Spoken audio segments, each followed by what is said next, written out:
সুধী বিবিপুর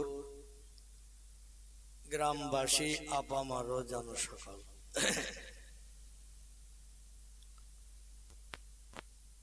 আপনারা যারা মাইকের মাধ্যম দিয়ে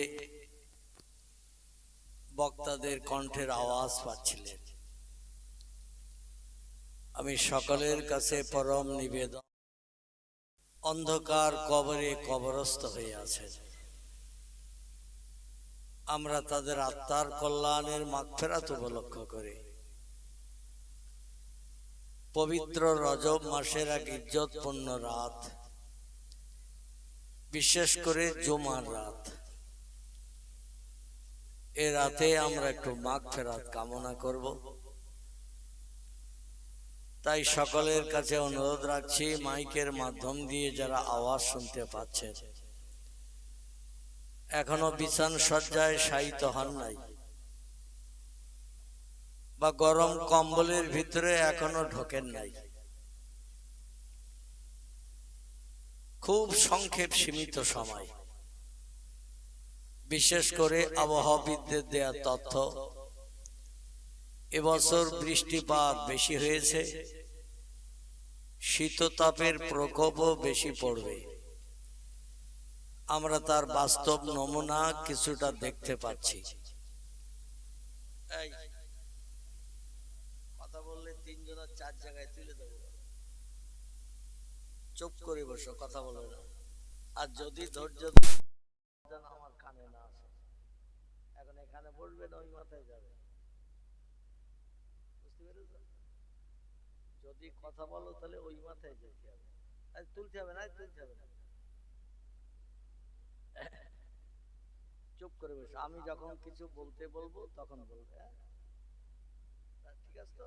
বুঝতে পারছো তো? আমি যখন কিছু বলতে বলবো, দরুদ শরীফ পড়তে বলবো, সুবহানাল্লাহ বলতে বলবো, আলহামদুলিল্লাহ বলতে বলবো, আল্লাহু আকবার বলতে বলবো, তখন বলতে পারবে তো? তাছাড়া কথা বলবে না। আর যদি ধৈর্য না ধরে, তিনজন গলা জড়িয়ে একসঙ্গে উঠে যাবে, ওই আমাদের গাড়ির পেছনে যে গল্প শেষ করে আবার এসে পড়বে।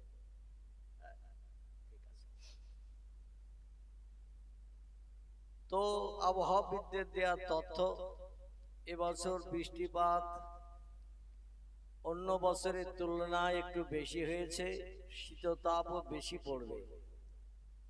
আবহাওয়াবিদদের তথ্য কিছু কিছু সময় বাস্তবে রূপান্তরিত হয়, আবার কিছু সময় তাদের তথ্য ভুলও হয়। যাই হোক, এবছরের তথ্যটা আমরা কিছুটা বাস্তব দেখতে পাচ্ছি। পৌষ মাসের শুভ সূচনা, কিন্তু শীততাপ মাঘ মাসের শীতের মতো চলছে। বাংলা একটা প্রবাদ আছে, মাঘের শীত বাঘের গায়েও লাগে। যে বাঘ জঙ্গল দাপিয়ে বেড়ায়, সে বাঘেও মাঘের শীতে করতে থাকে। যাই হোক, খুব বেশি সময় কষ্ট দেব না। আমাদের আপনজন, আত্মীয় স্বজন, জায়গা জমি, ঘর বাড়ি, ব্যাংক ব্যালেন্স, যা কিছু স্থাবর অস্থাবর যা কিছু ছিল, সব আমাদেরই ভবিষ্যৎ কল্যাণের জন্য সব ফেলে রেখে চলে গেছে। এসেছিল খালি হাতে, চলে গেছে খালি হাতে। আমাদের একদিন তাদের পশ্চাৎগামী হতে হবে। অতএব আমরাও যেমন খালি হাতে মায়ের উদর থেকে পৃথিবীর মুখ দেখেছি, আবার খালি হাতে আমাদের চলেও যেতে হবে। আমাদের কষ্ট পরিশ্রম করা অর্থ সম্পদ বাড়ি ঘর, তাদের মতো আমাদেরও ফেলে রেখে চলে যেতে হবে। তবে আল্লাহ পাক কোরআনে জানাচ্ছেন, ওমা খলাকতুল জিন্না ওয়াল ইনসা ইল্লা লিয়াবুদুন, আমি পৃথিবীতে দুটি সৃষ্টিকে কেবল পৃথিবীতে পাঠিয়েছি আমার ইবাদত উপাসনা তাসবিহ তাহলিল জিকির আজগার করার জন্য। এক কথায় আমার আনুগত্য লাভ করার জন্য, আমার হুকুম তামিলের জন্য, আমার মনোরঞ্জন খুশি করার জন্য দুটি সৃষ্টিকে আমি পৃথিবীতে পাঠিয়েছি। আর যত সৃষ্টি পৃথিবীতে আছে আল্লাহ বলছেন হুয়াল্লাযী খালাকালাকুম মা ফিল আরদি জামিয়া। তোমরা এখানে কথা বলো না বাবা। হুয়াল্লাযী খালাকালাকুম মা ফিল আরদি জামিয়া, আর যত সৃষ্টি পৃথিবীতে আছে সব সৃষ্টিকে পাঠিয়েছি মানুষের হুকুম তামিলের জন্য, মানুষের সাহায্যের জন্য, মানুষের উপকারের জন্য। সকাল সন্ধ্যা দুনিয়ার সব কাজকর্মে লাথি মেরে আল্লাহর রেজামন্দির জন্য আল্লাহর আসমানি ঐশী ভাষা, পৃথিবীর শ্রেষ্ঠ আসমানি কিতাব যার নাম হলো আল কোরআন।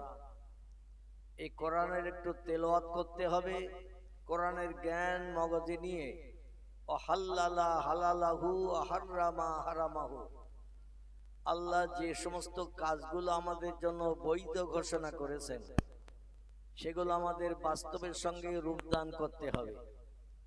ওয়া হাররামা হারামাহু, আল্লাহ যে কাজগুলো আমাদের করতে নিষেধ করেছেন কোরআনের ভিতরে সেগুলোকে আমাদের পরিত্যাগ করতে হবে। যেমন মদ খাওয়া, সুদের ব্যবসা করা, সিনেমা যাত্রা থিয়েটারে যাওয়া, গাঁজা খাওয়া, তাড়ি খাওয়া, আফিন খাওয়া, হিরোইন খাওয়া, অবৈধ বিধবার দরজার কড়া নাড়া দিয়ে চরিত্র নষ্ট করা, কোন ব্যক্তির প্রাণ নাশ করে তার বিবি বাচ্চাকে বিধবা এতিম বানানো,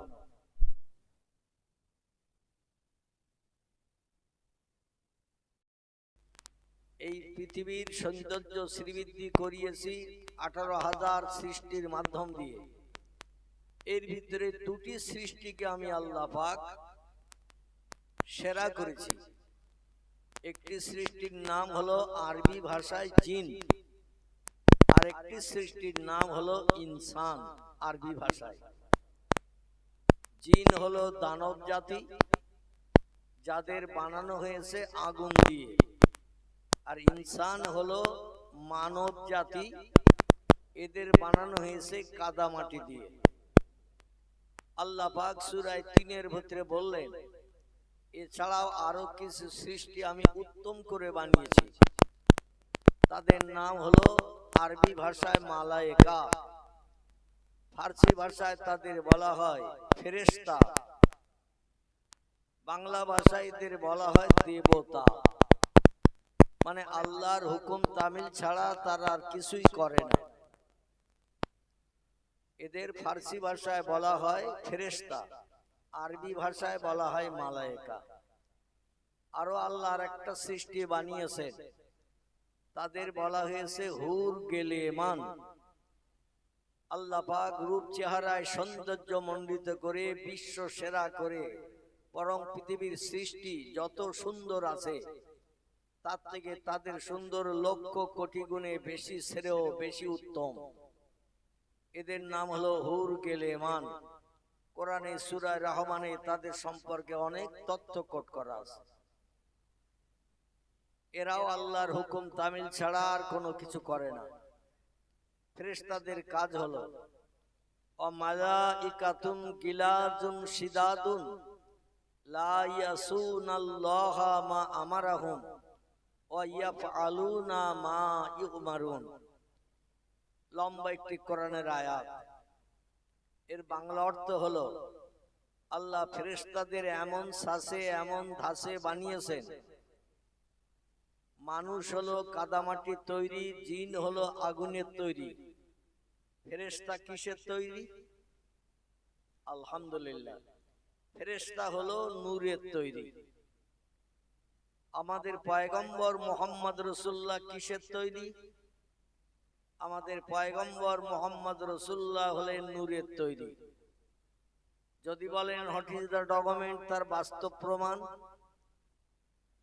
কোরআনের একটি আয়াত। আল্লাহ পাক বলছেন বিসমিল্লাহির রহমানির রহিম কদ জাআকুম মিনাল্লাহি নূরু ওয়া কিতাবুম মুবিন।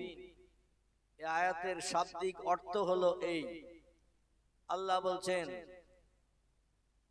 আমার তরফ থেকে পৃথিবীর সেরা সৃষ্টি যারা, তাদের নাম হলো মানুষ। লাকাদ খলাকনাল ইনসানা ফি আহসানি তাকবীম, যত সৃষ্টি আমি বানিয়েছি সমস্ত সৃষ্টির ভিতরে সেরা করে বানিয়েছি আমি মানব জাতিকে। জোরে বলি একটু সুবহানাল্লাহ। এখন আমি এখানে একটা ছোট্ট প্রশ্ন আপনাদের কাছে রাখতে পারি, মানুষের দাম বেশি না নূরের তৈরি ফেরেশতার দাম বেশি? একটা প্রশ্ন আমি আপনাদের কাছে রাখতে পারি, এই জন্য প্রশ্ন রাখছি, চুপ করে বসে বসে শুনলে আপনারা হিমালয় পাহাড়ের মতো ঠান্ডা হয়ে যাবে। বক্তা বক্তৃতা করলে আস্তে আস্তে গা গরম হয়, আপনাদেরও যাতে গা গরম হয় তাই মাঝে মাঝে একটু আপনাদের কণ্ঠ থেকে কথা শুনবো আমি। আর বক্তা শ্রোতা কথার বিনিময় করলে সেখানে জজবা তৈরি হয়, যে মজলিসে জজবা তৈরি হয় আল্লাহ খুশি সন্তুষ্ট হয়ে যে আসমানি রহমতের দরজা সেই মজলিসে অবারিত খুলে দিয়ে থাকেন। জোরে বলি একটু সুবহানাল্লাহ। এই জন্য আমি কিছু আপনাদের দেব, আপনাদের কাছ থেকে প্রয়োজনে কিছু নেব, যাতে আপনারাও একটু কণ্ঠ আওয়াজটা অধমের কানে পৌঁছিয়ে দেন। কথা বললে একটু কষ্ট হয় না? হয় না? হয় না? হয় না? একটা না লম্বা সময় কথা বললে কষ্ট হয় না? হয় না? কষ্ট হয়। এই জন্য মাঝে মাঝে আপনার একটু কথা বলবেন যাতে শীততাপ দূর হয়ে যায়। এমনি তো ছোট মজলিস, এই জন্য আমি যেন চিন্তা ভাবনা করছিলাম এই বসে থাকা মানুষগুলোর একটু চেয়ার দিয়ে সবাইকে একটু কাছে টেনে নিয়ে বসানোর চিন্তা করছিলাম, কিন্তু পরিবেশ বিঘ্নিত হয়ে গেছে। চেয়ার দিলে সবাইকে দিতে হবে, অন্যথায় বসতে দিলে সবাইকে বসতে দিতে হবে। এই 4-5 জন 6 জন বসে আর 15 জন চেয়ারে বসে এ একটা যেন বিশৃঙ্খলা মতো ভাব হয়ে গেছে। যাই হোক, কর্তৃপক্ষ বসার জায়গা করেছেন, আবার চেয়ারের ব্যবস্থা কেন করেছেন তাও আমি জানি না। চেয়ার দিলে সবাইকে দিতে হবে যাতে সবাই বক্তার সামনে এসে বসতে পারে। আর আপনারা একটু চালাক মানুষ, সব প্যান্ডেলের ধারে ধারে লাইন দিয়েছেন ক্ষেতের আলির মতো, মানে এই সামনের দিকে কেউ আসেননি যাতে ঠান্ডার প্রকোপ না লাগে। এই পাশে তো ঘেরা আছে আলহামদুলিল্লাহ, তো রাস্তা আছে আবার পাশে, মানুষের যাওয়া আসার জন্য তো দুটো পথ খালি রাখতে হবে। এই জন্য দুটো পথ খালি আছে, ঠান্ডা আবহাওয়া ভিতরে ঢুকছে। আপনারা একটু চেয়ার নিয়ে কি আমার কাছের দিকে এগিয়ে আসতে পারবেন ভাই? তাহলে আমার 2-4 কথা বলতে সুবিধা হতো আর কি, মানে দূরে আছেন তো, আরে বাচ্চা কাচ্চা নিয়ে সামনে ওয়াজ করা যায় না। এই এক চেয়ার ছেড়ে আসতে হবে না, চেয়ার নিয়েই আসে, পিছনে চেয়ার নিয়ে এসে বসে। আমি চেয়ার ছেড়ে আসতে বলছি না, চেয়ার নিয়ে একটু কাছাকাছি আসে। হ্যাঁ, মৌসাকের মৌপকার মতো এক জায়গায় জমাট বেঁধে বসে।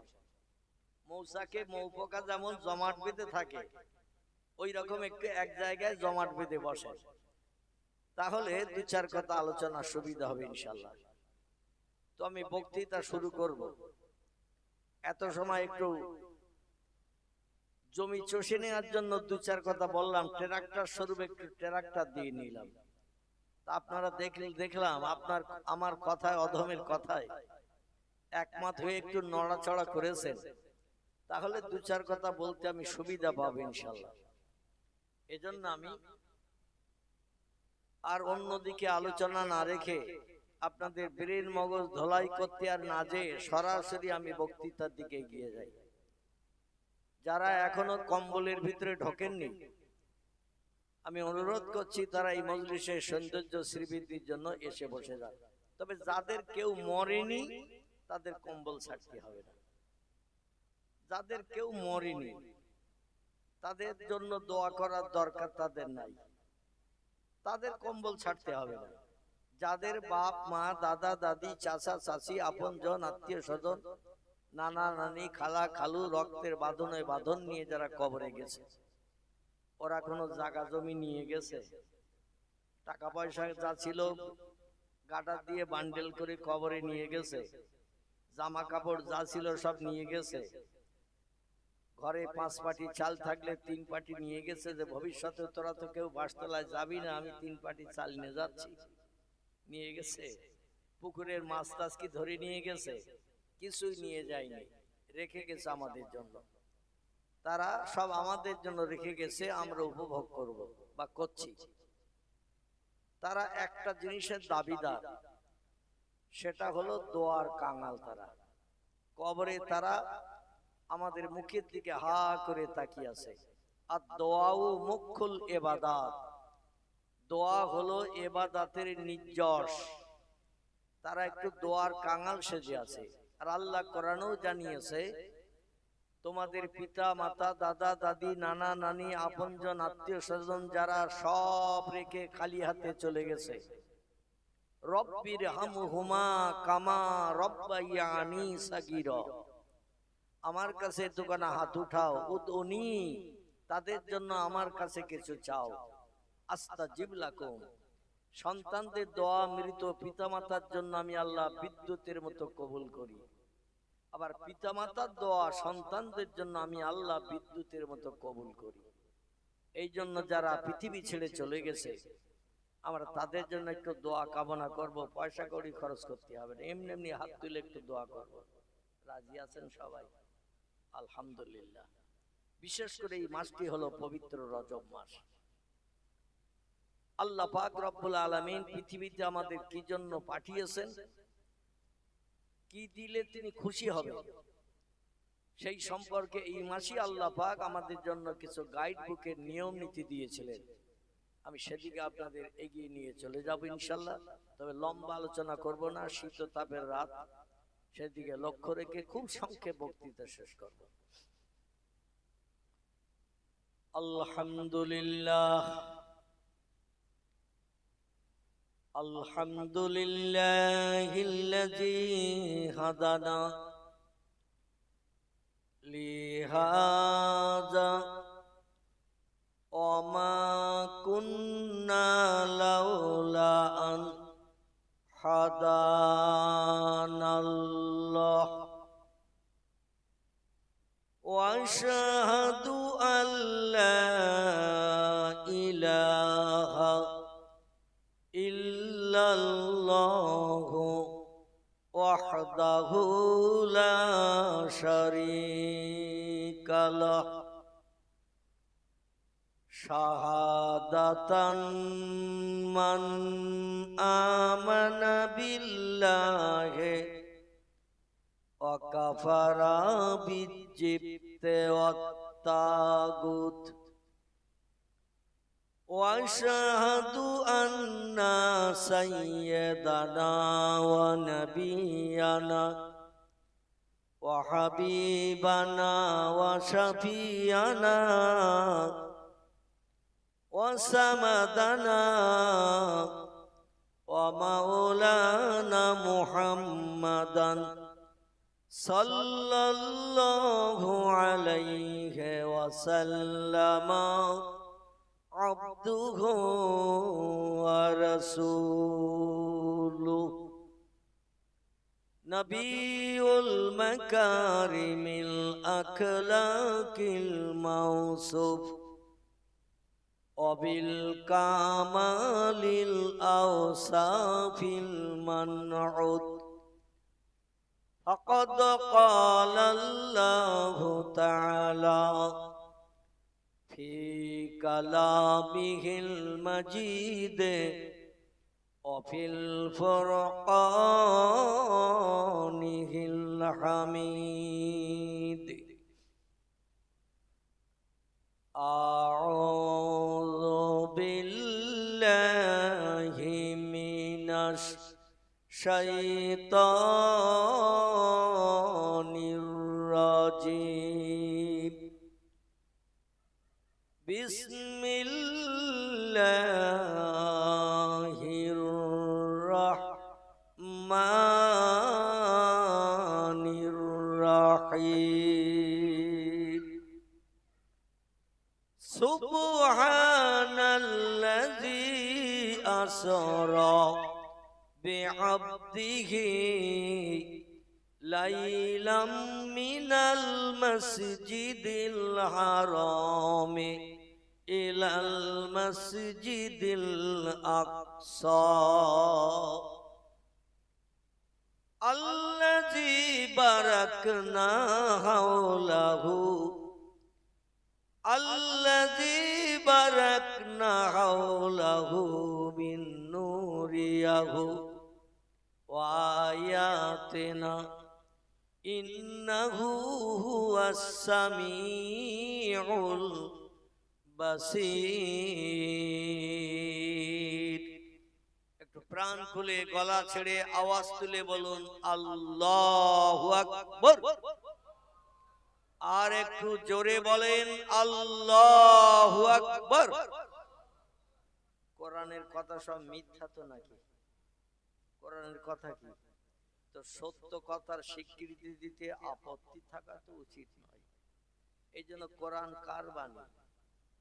একটু জোরে বলে আল্লাহর বাণী। যে আল্লাহর বাণী কোরআন, সেই কোরআনে তেলাওয়াত করেছি আমি অধম।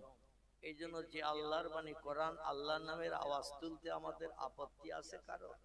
তাহলে আর একটা বার একটু বলুন তো আল্লাহু আকবার। সেই খোদার কসম, জীবনের কোন আমল যদি আল্লাহর কাছে কবুল না হয়, এই যে শীতের রাতে গলা আওয়াজ তুলে চিল্লিয়ে আল্লাহু আকবার বললেন, এটাই আল্লাহ পাক হাসরের মাঠে আপনার জন্য নাজাতের ওসিলা বানিয়ে তার দয়ার জান্নাত, জান্নাত কোটি কোটি বছরের লম্বা দিন আমাদের জন্য হালাল বানিয়ে দিতে পারেন। আর একটু জোরে বলুন। যেদিন কোন ব্যক্তি জান্নাতে ঢুকবে, লা ইয়ামুতু ওয়ালা ইখরিস ফিহা, জান্নাতে ঢুকলে মরণ কোনোদিন তার হবে না, এবং সেখান থেকে কোনো বন্ধু বান্ধব এসে বাইরে বার করে দিতে পারবে না। কোটি কোটি কোটি কোটি বছর ধরে জান্নাতের ভিতরে জান্নাতি সুখ ভোগ করতে থাকবে। জোরে বলুন একটু আমিন। وقال النبي صلى الله عليه وسلم أربع إذا كنا فيك فلا عليك ما فتاك منه حفظ الأمانة وصدق اللسان وعفة في تومة وحسن خليقة. وقال النبي صلى الله عليه وسلم ودابة أبيض فوق الحمار ودون البغل كما قال عليه الصلاة والسلام. নবীর কথা তাহলে সত্য না মিথ্যা? কোরআনের কথা যদি সত্য হয়, নবীর কথাও কি সত্য? আর একটু জোরে বলুন সত্য। আলহামদুলিল্লাহ। পৃথিবীতে চিরন্তন দুটি কিতাব সত্য হিসাবে বিবেচিত হয়ে আছে এবং কিয়ামত পর্যন্ত থাকবে না, মিথ্যা হবে, কিয়ামত পর্যন্ত থাকবে। একটি কিতাবের নাম হলো আল কোরআন, একটি কিতাবের নাম হলো আল হাদিস। কোরআন হলো কালামুল্লাহ। কালামুল্লাহ শব্দটি আরবি ভাষা, এর বাংলা অর্থ হলো আল্লাহর বাণী। আর আল হাদিস শব্দটি আরবি ভাষা, এর বাংলা অর্থ হলো পয়গম্বরের জবানি মোবারক। আখলাক, চরিত্র, খাওয়া দাওয়া, ওঠা বসা, কাজকর্মকে আরবি ভাষায় হাদিস শরীফ বলা হয়। ইংরেজিতে তারে বলা হয় দ্য সেইন্স অফ মুহাম্মদ সাল্লাল্লাহু আলাইহি সাল্লাম। বাংলা ভাষায় তারে বলা হয় নবীজির বাণী, নবীজির উপদেশমূলক কথাবার্তা। জোরে বলুন সুবহানাল্লাহ। আল্লাহর কোরআনের ভিতরে আছে 114টি চ্যাপ্টার, সূরা, অধ্যায়, 6666টি সেন্টেন্স, বাক্য, আয়াত।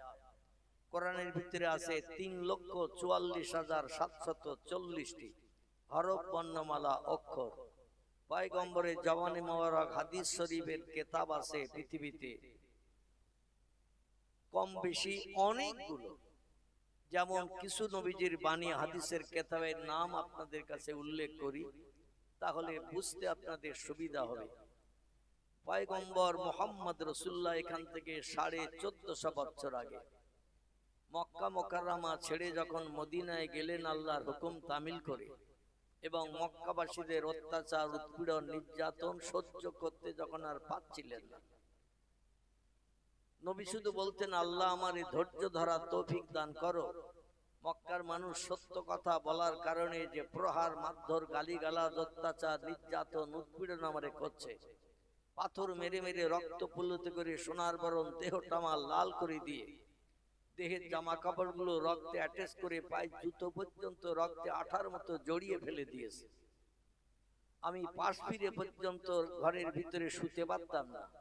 আমার প্রাণ প্রিয়া বিবি খাদিজা পিঠের তলা দিয়ে নরম হাত দিয়ে আমারে উঁচু করে আস্তে আস্তে পাশ ফিরিয়ে সইয়ে দিতেন। পয়গম্বর তবু বলতেন, আল্লাহ আমারে ধৈর্য ধরার তৌফিক দাও। ওরা যত মারে মারুক, যত গালি দেয় দিক, যত অত্যাচার, উৎপীড়ন, নির্যাতন আমারে করে করুক, আমি যেন অত্যাচার খেয়ে আপনার কলেমার দাওয়াত বন্ধ না করি, আমি যেন অধৈর্য প্রকাশ না করি। জোরে বলি একটু সুবহান। পয়গম্বরের আদর্শের রঙে যদি আমরা মুসলমানেরা রাঙতে পারতাম, তাহলে আমাদের ভিতরে বাপ বেটা, চাচা ভাইপো, পাড়া প্রতিবাসী ঝামেলা দ্বন্দ্ব আর হতো। নবী 13 বছর মার খেয়েছেন, কোনদিন কারো গালে প্রতিশোধমূলক চড় মেরেছেন? নবী কোনদিন কাউকে কটু কথায় গালি দিয়েছেন? কাউরে কোনদিন বলেছে তোরে দেখে নেব, উপরে তুলে দেব? এখন একটা নতুন ভাষা বেরিয়েছে, ভাষাটি হলো তোরে উপরে তুলে দেব, মানে বুলেটের গুলি দিয়ে বক্ষ ঝাঁঝরা করে আল্লাহর কাছে পাঠিয়ে দেবে। আলা ইল্লিন আলা সিদ্দিন, দুটি জায়গা আছে উপরে। এরে দুনিয়ার মোহমায়া পরিত্যাগ করে, পৃথিবীর মোহমায়া পরিত্যাগ করে কবরে কবরস্থ করিয়ে বলে তোরে উপরে তুলে দেব। আচ্ছা, এটা নবীজির আদর্শ ছিল? ছিল। নবী মার খেয়েছেন, কিন্তু কারো গালে কি প্রতিশোধমূলক চড় মেরেছে? নবী কাউকে গালি দিয়েছে? নবী কারোর সঙ্গে ঝামেলা ঝঞ্ঝাট ঝগড়া করেছে?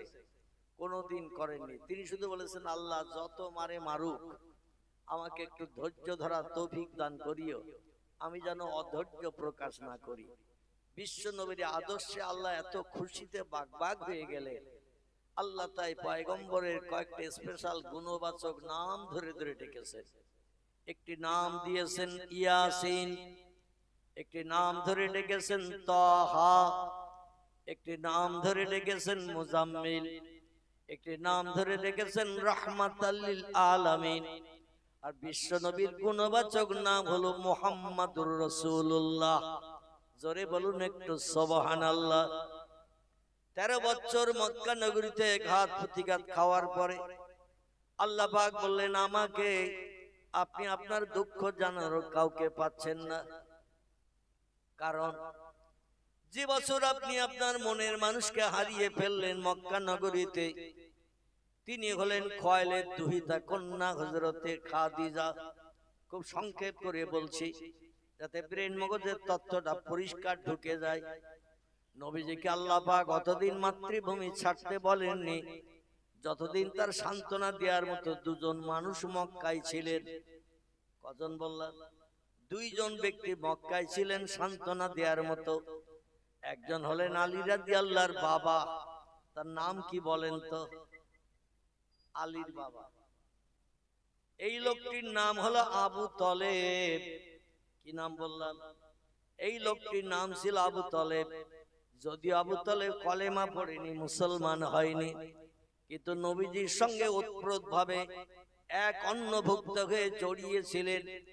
8 বছর 6 মাস 16 দিন বয়স থেকে নিয়ে নবীজির 53 বছর বয়স পর্যন্ত এই লম্বা দিন বিশ্ব নবীর সঙ্গে জড়িয়েছিলেন। নবীজির বিরুদ্ধে কোনো মন্তব্য করতেন না, নবীরে কোনোদিন গালিগালাজ করেননি, নবীর গালে কোনোদিন চড়ও মারেননি, বিশ্ব নবীকে কটু কথায় কোনোদিন গালমন্দ করেননি। আল্লাহ নবী 8 বছর 6 মাস 16 দিন বয়স থেকে নিয়ে এই কারা ওদিকে ওয়াজ করতেছে, আল্লাহর পয়গম্বর মুহাম্মদ রাসূলুল্লাহ সাল্লাল্লাহু আলাইহি ওয়াসাল্লাম 8 বছর 6 মাস 16 দিন বয়স থেকে নিয়ে আমার ভাই আবু তলেবের ঘরের একান্নভুক্ত ছিলেন। আবু তলেব কলেমা পড়েনি, আবু তলেবের বিবি আলীর মাও পর্যন্ত কলেমা পড়েনি। তবে আবু তলেবের ছেলে ছিল 3টি। একটির নাম হলো আলী, একটির নাম হলো জাফর, একটির নাম ছিল আকিল। 3 ভাই নবীর হাতে হাত দিয়ে কলেমা পড়ে মুসলমান হয়ে আল্লাহর জান্নাত হালাল বানিয়েছিল। আবু তালেবের একটি মেয়ে ছিল, নাম ছিল তার উম্মে হানি। সেও নবীজির কাছ থেকে কলেমা পড়ে ঈমান এনে আল্লাহ জান্নাত হালাল বানিয়েছিল। যারা লম্বা দিন প্রিয় নবীর সেবা যত্ন করেছেন, দেখভাল করেছেন, হাড়ির খাবার তুলে তুলে মোহাম্মদ রাসূলুল্লাহকে বাপ মারা এতিমকে খাইয়েছেন, তাদের তকদির মন্দ, ভাগ্য খারাপ। নবী বহুবার চেষ্টা চালিয়েছেন, এমনকি 40 বছর বয়স থেকে নিয়ে 53 বছর বয়স পর্যন্ত। ক বছর হয়? 40 থেকে 53, 13। এই 13 বছর পয়গম্বর উঠতে বসতে, ঘুরতে ফিরতে, চলতে ফিরতে চাচার চাচিমাকে বারবার কলেমার কথা বলেছেন। আমি আপনাদের মনের মানুষ, কাছের মানুষ, আমার আদর্শ চরিত্রে আপনারা খুশি, কারণ আমি জীবনে কোনোদিন কাউকে গালি দেয়নি, কারো গালে কোনোদিন চড় মারিনি, আমি কোনোদিন কোনো ব্যক্তির অর্থ আত্মসাৎ করিনি, আমি মোহাম্মদ রাসূলুল্লাহ কোনোদিন কোন ব্যক্তির সঙ্গে ঝামেলা দ্বন্দ্ব করিনি, মারামারি করিনি। আমার আদর্শ চরিত্র আপনারা তো দেখেছেন। অতএব আমি মোহাম্মদ একটা সত্য ধর্ম প্রচার করেছি বা করছি, এই ধর্মটা আপনারা দীক্ষা নিন। মাটির প্রতিমা কোনদিন আপনাদের পরকালে স্বস্তি শান্তি দিতে পারবে না, কারণ ওরা নিজেরাই কথা বলতে পারে না, ওরা নিজেরাই নড়াচড়া করতে পারে না, নিজেরা খেতে পারে না, অপরকে কি করে উপকার করবে? অসম্ভব। যে আল্লাহ হলেন আল্লাহু হাইয়ুন কাইয়ুম, যিনি অতীতে ছিলেন, বর্তমানে আছেন, ভবিষ্যতেও থাকবেন। আল্লাহু লা ইয়ামুত, যে স্রষ্টার কথা বলছি তার মরণ হবে না। আল্লাহু বাকি, তিনি হলেন চিরস্থায়ী, চিরঞ্জীবী। জোরে বলুন একটু আমিন। সে আল্লাহকে আল্লাহ বলে মেনে নিন। আবু তালেব কোনো সময় চিন্তা ভাবনা করে, একটু মোহাম্মদের ধর্ম দীক্ষা নিলে হয়তো আমি পরকালে নাজাত পেয়ে যাব, কারণ ওর আদর্শ চরিত্র, ব্যবহার, আখলাক তো খারাপ না। কিন্তু পাড়া প্রতিবাসী ভাইরা, চাচারা, পাড়া প্রতিবাসী, এরা সবাই বলল, তুমি যদি মোহাম্মদের ধর্ম মেনে নাও, বর্তমানে কাবা ঘরের দরজার চাবি তোমার হাতে দেওয়া আছে, কারণ বাবা আব্দুল মুত্তালিব যখন মারা যান, ওই কাবা ঘরের চাবি তোমার হাতে দিয়ে গিয়েছিল, তুমি এখন কাবার মুতাল্লি। আর যদি তুমি মুহাম্মাদের ধর্ম মেনে নাও, চাবি কিন্তু আমরা কেড়ে নেব, আর চাবি কেড়ে নিলে তোমার মান সম্মান ইজ্জত নষ্ট হয়ে যাবে, দেশের মানুষের সুনাম তোমার করে, সুনামটা থাকবে না। আবু তালেব বলল, সেও তার যুক্তির কথা। দুনিয়ার আত্মসম্মানের চিন্তা ভাবনায় পড়ে কাবার ঘরের দরজার চাবি যাতে তার হাত থেকে দেশের মানুষ কেড়ে না নেয়, এই জন্য চাবি রাখার জন্য পয়গম্বর মুহাম্মদ রাসূলুল্লাহ ধর্মে দীক্ষা নেয় নাই। নবী পরবর্তীতে বলেছেন, আমার টোটাল উম্মতের ভিতরে সব থেকে কম আযাব হবে যে লোকটির, সে হলো আমার চাচা আবু তালেব। আমার টোটাল উম্মত কিয়ামত পর্যন্ত যত মানুষ পৃথিবীতে জন্ম নেবে, আখিরি জামানার পয়গম্বরের উম্মত, হিন্দু হোক, জৈন হোক, শিখ হোক, বৌদ্ধ হোক, ইহুদি হোক, খ্রিস্টান হোক, কোল হোক, ভিল হোক, নাগা হোক, খাসা হোক, মুন্ডা হোক, আর্য হোক, অনার্য হোক, আদিবাসী হোক, সাঁওতালি হোক, যত ধর্মাবলম্বী পৃথিবীতে বাস করছে, সব ধর্মাবলম্বী কিন্তু পয়গম্বরের উম্মত। যারা পয়গম্বরে কলেমা পড়েছে তারা ঈমানদার, আর পয়গম্বরে প্রচারিত কলেমা যারা পড়েনি তারা হলো বেঈমান। ঈমান শব্দটি হলো আরবি ভাষা, এর বাংলা অর্থ হলো না দেখে স্রষ্টাকে বিশ্বাস করা। আমি আপনাদের কাছে জিজ্ঞাসাবাদ করি, কে কে আল্লাহরে দেখেছেন? একটু হাত তুলে দেখান। দেখেছেন কেউ? ভবিষ্যতে দেখা যাবে বলে মনে হয়। আল্লাহ বলছেন কিছু জিনিস না দেখে বিশ্বাস করতে হবে, এরই আরবি নাম হলো ঈমান। তা আরবি নাম যেটির নাম ঈমান, ঈমানের বাংলা অর্থ হলো না দেখে বিশ্বাস করা। আল্লাহ একটি পরকাল বলে লম্বা জিন্দেগি বানিয়ে রেখেছেন। আমি সারাংশে বক্তৃতার আগে যে কথাগুলো বলছিলাম, জাহান্নামের কথা বলছিলাম না জান্নাতের কথা বলছিলাম না? বলছিলাম। এই জান্নাত জাহান্নাম আমরা কেউ কি দেখতে পেয়েছি? আমরা দেখি নাই, কিন্তু পরকালে জান্নাত জাহান্নাম আছে, এটা আমরা দেখি নাই, কিন্তু বিশ্বাস করি না। এই বিশ্বাস যে করি না দেখে, এরই নাম হলো ঈমান। পরকাল, হাসরের মাঠ একটা লম্বা জিন্দেগি দিন আছে, লম্বা দিন আছে। নবী বলছেন খামসিনা আলফা সানা মিম্মা তাউদ্দুন, পৃথিবীতে রাত দিন মিলে একটা দিন গণনা করা হয়, হাফ ডে হাফ নাইট, অর্ধেক দিন অর্ধেক রাত, দুটো মিলে একটা দিন গণনা হয়। এইভাবে 30 দিনে মাস গণনা হয়, আবার 12 মাসে এক বছর গণনা হয়। ঠিক তো নাকি? একদিন কত ঘন্টায় হয়? একদিন 24 ঘন্টায় হয়। পয়গম্বর বলেন একটা লম্বা দিন আল্লাহ বানাবেন, ইজা তুলিয়া শামসে মাগরিবিহা ও গুরুবের শামসে মাশরিকিহা, যেদিন পশ্চিম দিকে ভোরবেলা গাছের মাথার উপর দিয়ে ডগমগ করে সূর্য একদিন ঠেলে উঠবে, অগুরুবের শামসে মাশরিকিহা, ওই সূর্য ডগমগ করে পশ্চিম দিকে ঠেলে উঠবে, পূর্ব দিকে ডুবতে যাবে। সেদিন কিন্তু এই 12 ঘন্টার দিন থাকবে না। এখন হাফ ডে হাফ নাইট মিলে একটা দিন, 12 ঘন্টা দিন 12 ঘন্টা রাত। আবার গরমকালে একটু দিন বড় হয় রাত ছোট হয়, শীতকালে আবার একটু দিন ছোট হয় রাত বড় হয়। ঠিক তো নাকি? শীতকালে একটু দিন বড় হয় রাত ছোট হয়, গরমকালে দিন বড় হয় রাত ছোট হয়, দুটো মিলে 24 ঘন্টা। ঠিক তো নাকি? এই রকম 24 ঘন্টা দিন কিন্তু সেদিন হবে না। সূর্য যেদিন পশ্চিম দিকে উদয় হয়ে ডগমগ করে উঠে পূর্ব দিকে ডুবতে যাবে, নবী বলছেন খামসিনা আলফা সানা মিম্মা তাউদ্দুন, সেদিন তোমরা গণনা করতে থাকবে, ঘন্টার মাধ্যম দিয়ে গণনা করতে থাকবে। 50,000 বছর গণনা করলে যত ঘন্টা হয়, একটা দিন হবে তত ঘন্টা। এটা হাদিস শরীফের, তিরমিজি, আবু দাউদ শরীফ, নাসাই শরীফের হাদিসে পয়গম্বর জানিয়েছেন। পয়গম্বর তত্ত্বগুলো কার কাছ থেকে শোনেন? একটু কথা বলতে হবে। পয়গম্বর তথ্যগুলো সরাসরি আল্লাহর কাছ থেকেও শোনেন, আবার জিবরিল আমিন মারফত শোনেন। এটিকে বলা হয় ওহিয়ে মতলু, একটির নাম হলো ওহিয়ে গায়ের মতলু। ওহিয়ে মতলু একে বলা হয় সরাসরি আল্লাহর তরফ থেকে আসমানে আওয়াজ নবীজির কাছে আসে, একে বলা হয় ওহিয়ে মতলু। আর ওহিয়ে গায়ের মতলু তারে বলা হয় আল্লাহ জিবরিলকে খবর দিয়ে নবীর কাছে পাঠিয়ে দেন, কারো মাধ্যম দিয়ে খবর শোনেন, একে বলা হয় ওহিয়ে গায়ের মতলব। আল্লাহ পাক কিছু তত্ত্ব পয়গম্বরকে সরাসরি জানিয়েছেন, আবার কিছু তত্ত্ব জিবরিল আমিন মারফত আল্লাহ পয়গম্বরকে জানিয়েছেন। যেমন টোটাল কোরআন পাক আল্লাহ পাক জিবরিল আমিন মারফত পয়গম্বরকে শুনিয়েছেন। আল্লাহ সরাসরি কোরআনের কোন আয়াত পয়গম্বরের কাছে পাঠ করার নাই, পয়গম্বরকে শোনার নাই। পয়গম্বরের কাছে কোরআন আসতে সময় লেগেছে 23 বছর। ক বছর?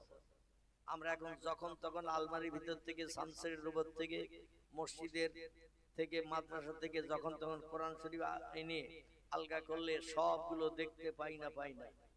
কিন্তু পয়গম্বরের কাছে টোটাল কোরআন আসতে সময় লেগেছে কত বছর? 23 বছর। আর 23 বছর কোরআন আনতে জিবরিলের আসতে হয়েছে পয়গম্বরের কাছে একবার দুবার নয়, 3 বার 5 বার 10 বার নয়, 100 বার 200 500 বার নয়, 1000 2000 5000 বছর নয়। বর্ণনাকারীদের কথা মোতাবেক, তত্ত্ব মোতাবেক জিবরিল আমিনকে 24,000 বার পয়গম্বরের কাছে আসতে হয়েছে কোরআনের বাণী শোনাতে। জোরে বলুন একটু সুবহানাল্লাহ। কতবার বললাম? 24,000 বার আসমান থেকে ডানা মেলে ইসমে আজম পাঠ করে নবীর কাছে আসতে হয়েছে কোরআনের বাণী শোনাতে। সেই কোরআন এখন আমাদের ঘরে। দুর্ভাগ্য আমাদের, আমরা 24 ঘন্টা একটু লাল কভারের দিকে ফিরে তাকানোর সময় পাই না। ঠিক বললাম না ভুল বললাম? একটু লাল কভারের দিকে একটু ফিরে তাকানোর সময় পাই না। আলগা করা তো দূরে থাক, একটু তেলাওয়াত করা পড়াও তো দূরে থাক। ওয়ারাত্তিলিল কুরআনা তারতিলা, আল্লাহ বলেন আমার কোরআনে যেখানে আযাবের কথা লেখা আছে মনে একটু ভয় ভীতি নিয়ে পড়ো। আমার কোরআনে যেখানে জান্নাতের কথা লেখা আছে মনে বড় আশা আকাঙ্ক্ষা নিয়ে তোমরা পড়ো। আমি আল্লাহ তাতেই তোমাদের উপরে খুশিতে বাগবাগ হয়ে যাব। জোরে বলুন একটু সুবহানাল্লাহ। কারণ যালিকাল কিতাবুল লা রাইবা ফি, আমার কোরআনের ভিতরে যত বিষয় তথ্য পরিবেশন করেছি লা রাইবা ফি, একটা তত্ত্বের ভিতরে শস্য দানা পরিমাণ শখ সভা ছন্দ মিথ্যা ভুল কোন বাজে কথা লিপিবদ্ধ করা নাই। জোরে বলুন একটু আমিন। আমার ভাইরা, সেই পয়গম্বর মুহাম্মদ রাসূলুল্লাহ চাচার কথা বলছিলাম আপনাদের কাছে। এই চাচা যদি একটা বার কলেমা শরীফ পাঠ করত, তাহলে আবু তালেবেরা জাহান্নামে দগ্ধ হওয়ার কোনো লাইন হতো নাকি? দগ্ধ করার কোনো চিন্তা থাকতো নাকি? নবী বলছেন, আমার উম্মতদের ভিতরে সব থেকে কম আযাব হবে যার, সে হলো আমার চাচা আবু তালেব। যদিও কলেমা পড়েনি, মুসলমান হয়নি, ঈমান আনেনি, কিন্তু তার আযাব কম হবে। এই জন্য আমি মুহাম্মদ রাসূলুল্লাহ বিপদে আমারে সাহারা দিয়েছিল, বিপদে আমার পাশে দাঁড়িয়েছিল, বিপদে আমারে সাহায্য করেছিল। কলেমার দাওয়াত যখন মক্কায় 13 বছর দিছি, মক্কার শত্রু আমারে প্রাণনাশের জন্য, মারধরের জন্য আমার যখন তেড়ি এসেছে, আমার চাচা যে সামনে দাঁড়িয়ে পিছনে আমারে আড়াল করেছে আর বলেছে, আমার দেখে এক ফোঁটা রক্ত থাকতে আমার ভাইপোর একটা পশমের ক্ষতি করতে দেব না। জোরে বলুন সুবহানাল্লাহ। আবু তালেবের হাতে ছিল কাবা ঘরের দরজার চাবি, আর যে যখন বলতো আবু তালেব, সমস্ত কাজকর্ম ঘুম হারাম করে দৌড়িয়ে ছুটে যেয়ে কাবা ঘরের দরজা খুলে দিত। কারণ মানুষ বিপদে মুসিবতে পড়েছে, তাদের ধারণা ছিল কাবা ঘরে 360টা খোদা ঝোলানো রয়েছে, দেওয়ালের গায়ে লটকানো আছে, কারো বাবা আবার হাতে পায়ে মাথায় দড়ি দিয়ে বেঁধে পেরেক সেটে দেয়ালের গায়ে সব ঝোলানো ছিল। তারা বলতো, আমরা এখন চরম বিপদে পড়েছি, প্রভুর কাছে যাব, প্রভুর কাছে উপাসনা করব, সেজদা করব, প্রভু যাতে আমাদের দুঃখ নিবারণ করে মুখে হাসি ফুটায়। যখনই আবু তালেবের ডাকতো, আবু তালেব দৌড়িয়ে যেয়ে দরজা খুলে দিত। এই জন্য মক্কার মানুষ আবু তালেব মুহাম্মদ রাসূলুল্লাহর পিছনে আড়াল করে যখন সামনে দাঁড়াতেন, আবু তালেবের আদর্শ চরিত্র, আখলাক, ব্যবহারে ওরা লজ্জা পেয়ে যেত। মাথা নিচু করে আবু তালেবের পাশ দিয়ে ঘুরিয়ে মুহাম্মদ রাসূলুল্লাহর গায়ে আর হাত দিতে সাহস পেত না। জোরে বলুন সুবহানাল্লাহ, আর একটু জোরে বলুন সুবহানাল্লাহ। এই জন্য পয়গম্বর বলছেন, আমার চাচা যদিও কলেমা পড়েনি, তবে আমারে ভালোবাসতো।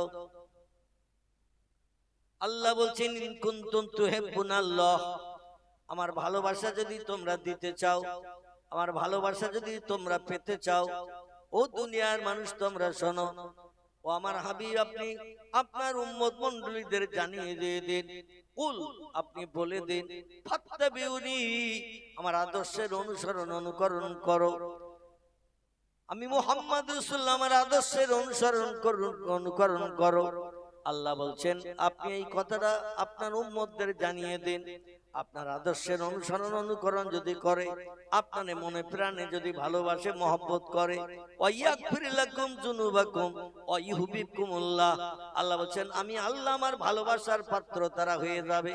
আমার ভালোবাসার পাত্র যদি কেউ হতে চায়, আপনার যেন ভালোবাসে, আপনার আদর্শের অনুসরণ অনুকরণ যেন করে, ওয়া ইউহিব্বুকুমুল্লাহ, আমি আল্লাহ আমার ভালোবাসার পাত্র তারা হয়ে যাবে। শুধু আমার ভালোবাসার পাত্র তারা হবে না, ওয়া ইয়াগফির লাকুম যুনুবাকুম, আমি আল্লাহ তাদের সারা জীবনের গুনাহ মাফ করে দিয়ে বেগুনাহ মাসুম বানিয়ে তাদের জন্য জান্নাত হালাল বানিয়ে দেব। তবে শর্ত হলো, অন্তত আল্লাহ এক, এই বিশ্বাসটা নিতে হবে।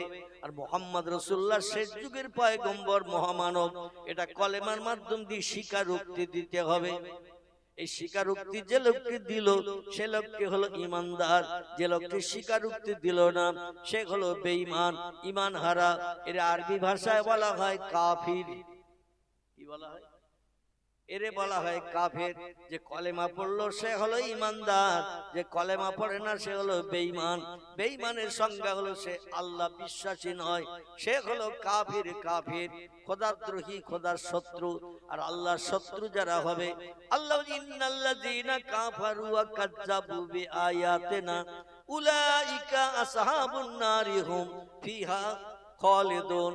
ও দুনিয়ার মানুষ তোমরা শোনো, নিশ্চয়ই যারা আমাকে স্রষ্টা বলে মান্যতা দিল না, এক প্রভু বলে স্বীকারোক্তি দিল না, ওয়া কাযযাবু বিআয়াতিনা, আমার কোরআনের কথাগুলোকে যারা সত্য বলে বিশ্বাস করতে চাইল না, সত্য বলে মান্যতা দিতে চাইল না। বাদ দাও তো, ১৫০০ বছর আগের পুরানো কিতাব কোরআন, ওদের সব ভুলভাল রয়েছে, মিথ্যা তত্ত্ব রয়েছে, বাজে কথা লেখা আছে। এখন মডার্ন যুগে আর ওল্ড মডেলের কোরআন চলবে না। একটু জোরে বলুন নাউজুবিল্লাহ। কিছু মানুষ এই মন্তব্যটা এখন করছে না। বর্তমান যুগের কিছু মানুষ উচ্চ শিক্ষিত, যারা ইংরেজি শিক্ষিত, অন্যান্য ভাষাভাষী শিক্ষিত, তারা কোরআনকে নাউজুবিল্লাহ গুদম পোষা ধর্মগ্রন্থ বলে অভিহিত করতে চেয়েছে। আল্লাহ বলছেন আমার কোরআনের কথা যারা বিশ্বাস করলো না, ওয়াকাজ্জাবু বিআয়াতিনা, আমার কোরআন আয়াতগুলো তত্ত্বগুলো যারা মেনে নিতে চাইলো না, উলাইকা আসহাবুন নার, এরা হবে জাহান্নামের ইন্ধন, এরা হবে জাহান্নামের কাঠ। আল্লাহ কোরআন অন্য জায়গায় বলছেন ও মালাইকাতুন গিলাজুন শিদাদুন লা ইয়াসুনাল্লাহা মা আমারাহুম ওয়া ইয়াফআলুনা মা ইউমারুন। ফেরেশতাদের আমি এমন ধাঁচে বানিয়েছি, নূর দিয়ে বানিয়েছে তাদের খাওয়া নাই, ঘুম নাই, পেশাব নাই, পায়খানা নাই, স্বামী নাই, স্ত্রী নাই। ফেরেশতারা নাও নারী নাও পুরুষ, জোরে বলুন একটু আমিন। আল্লাহ বলছেন তাদের খাওয়া নাই, ঘুম নাই, পেশাব নাই, পায়খানা নাই, স্বামী স্ত্রী মিলন নাই, কোনো চাষবাসের বালাই নাই, 24 ঘন্টা তারা আমার ইবাদত বন্দেগী করে। ওয়াইয়াফআলুনা মা ইউমারুন, আমি যখন যেটা বলি সঙ্গে সঙ্গে বাস্তবে রূপদান করার জন্য তারা পাগল পারা হয়ে যায়। জোরে বলুন একটু আমিন। এই জন্য ফেরেশতাদের আল্লাহ পাক তৈরি করেছেন কেবল হুকুম তামিলের জন্য, কিন্তু ফেরেশতাদের থেকে আমাদের দাম বেশি। আল্লাহ কোরআনে সূরা ৩-এ তথ্য কোট করেছেন, যত সৃষ্টি বানিয়েছি সমস্ত সৃষ্টির ভিতরে মানুষের মর্যাদা বেশি। ফেরেশতারা এত ইবাদত বন্দেগী উপাসনা অতীত কাল থেকে নিয়ে করছে, ভবিষ্যতেও বেঁচে থেকে করবে, কিন্তু ফেরেশতাদের কোনো জান্নাত হবে না, ওদের কোনো জান্নাত দেয়া হবে না।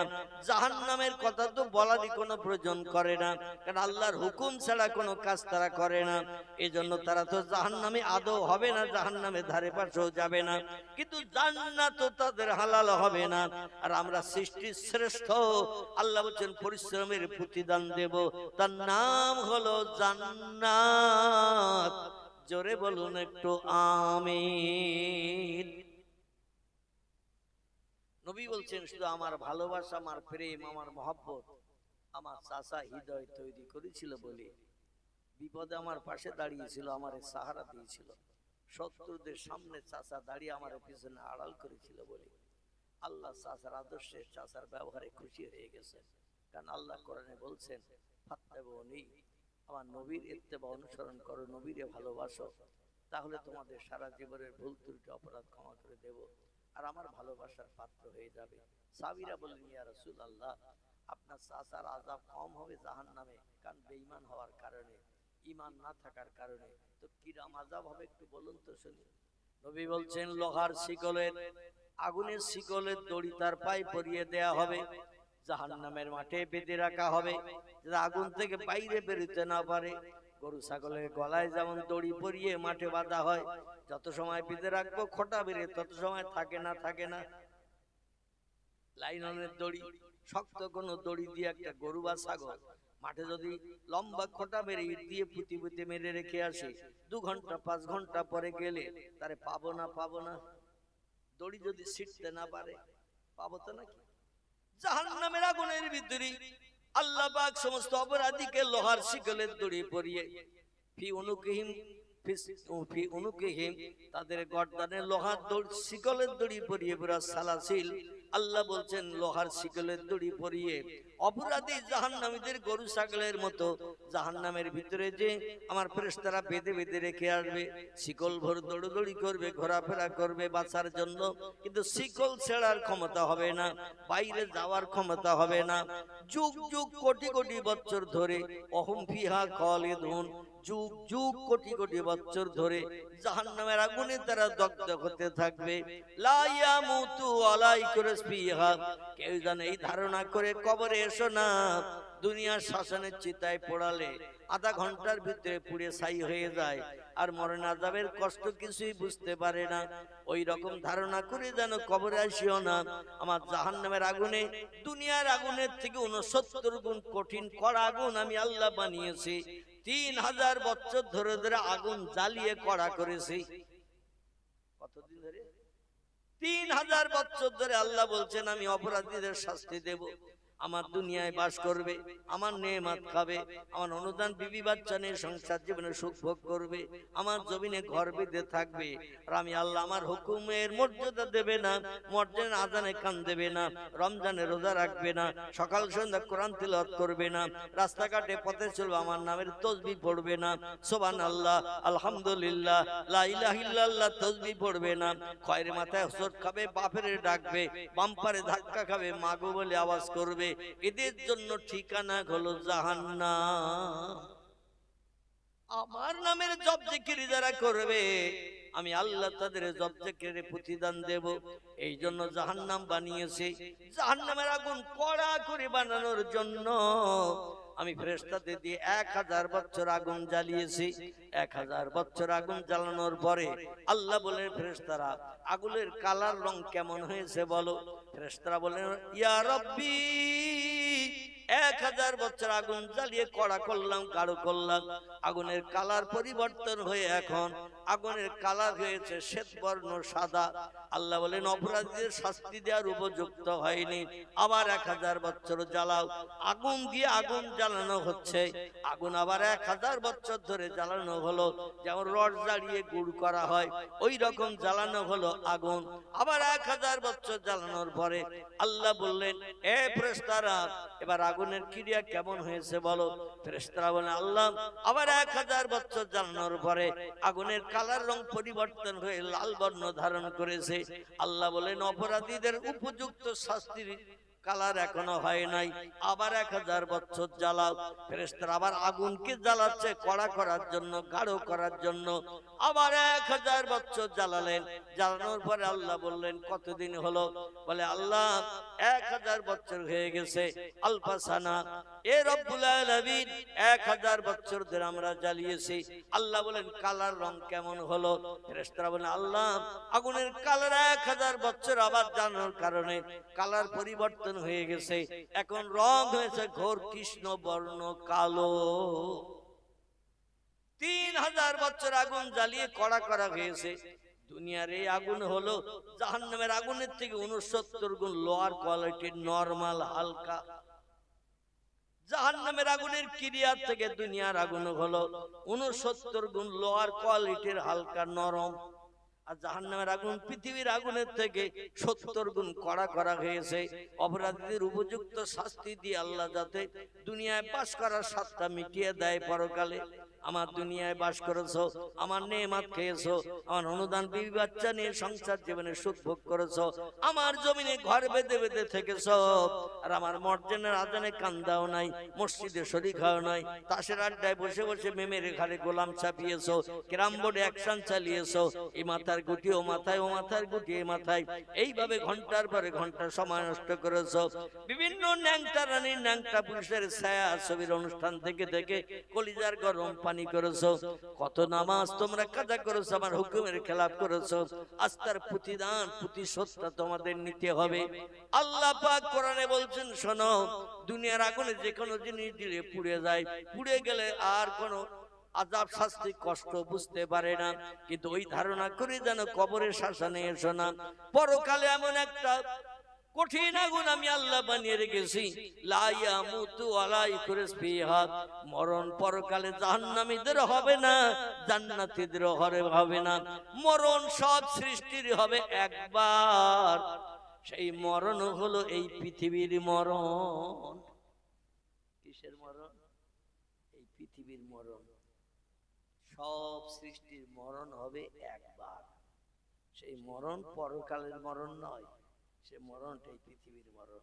সুম্মা ইহয়িকুম, কোরআনে সূরা বাকারে আল্লাহ বলছেন তোমাদের কিন্তু এই দুনিয়ার মরণ শেষ নয়। সুম্মা ইহয়িকুম, আবার তোমাদের জিন্দা করা হবে। কোন শব্দের মাধ্যম দিয়ে? আল্লাহ বোধহয় পারবে না। কি মরার পরে আল্লাহ আবার জিন্দা করতে পারবে?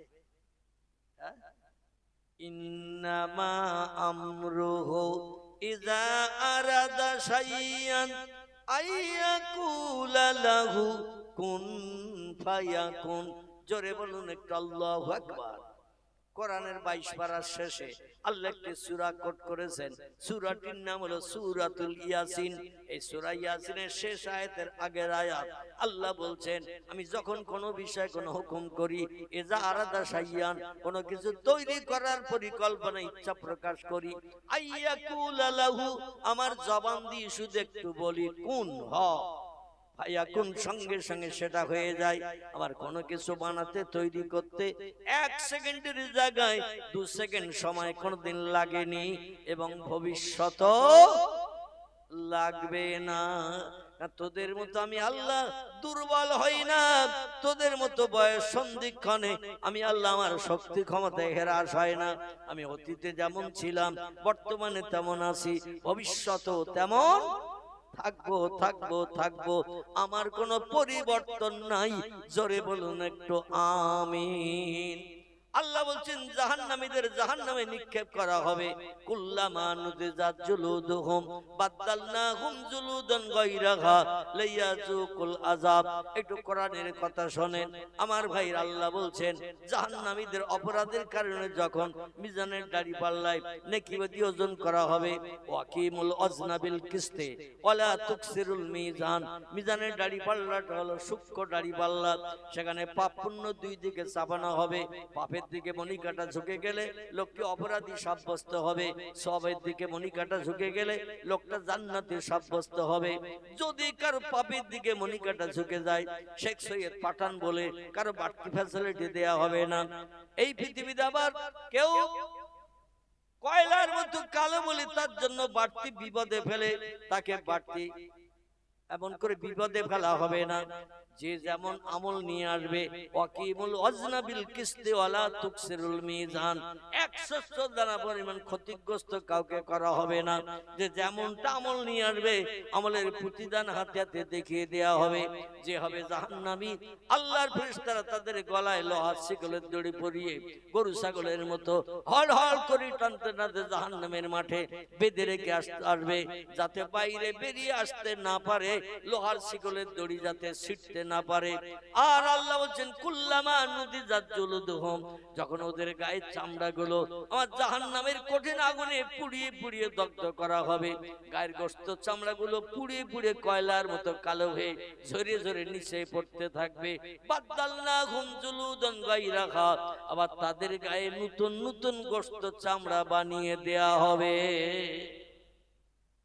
শ্মশানে চিতায় যদি কারো পড়ানো হয়, পুড়িয়ে হাড়ের গাছ থেকে গোশতগুলো পুড়িয়ে যদি ঝরে যায়, আবার নতুন গোশত হয়। এই গায়ে আবার নতুন গোশত হয় তো নাকি?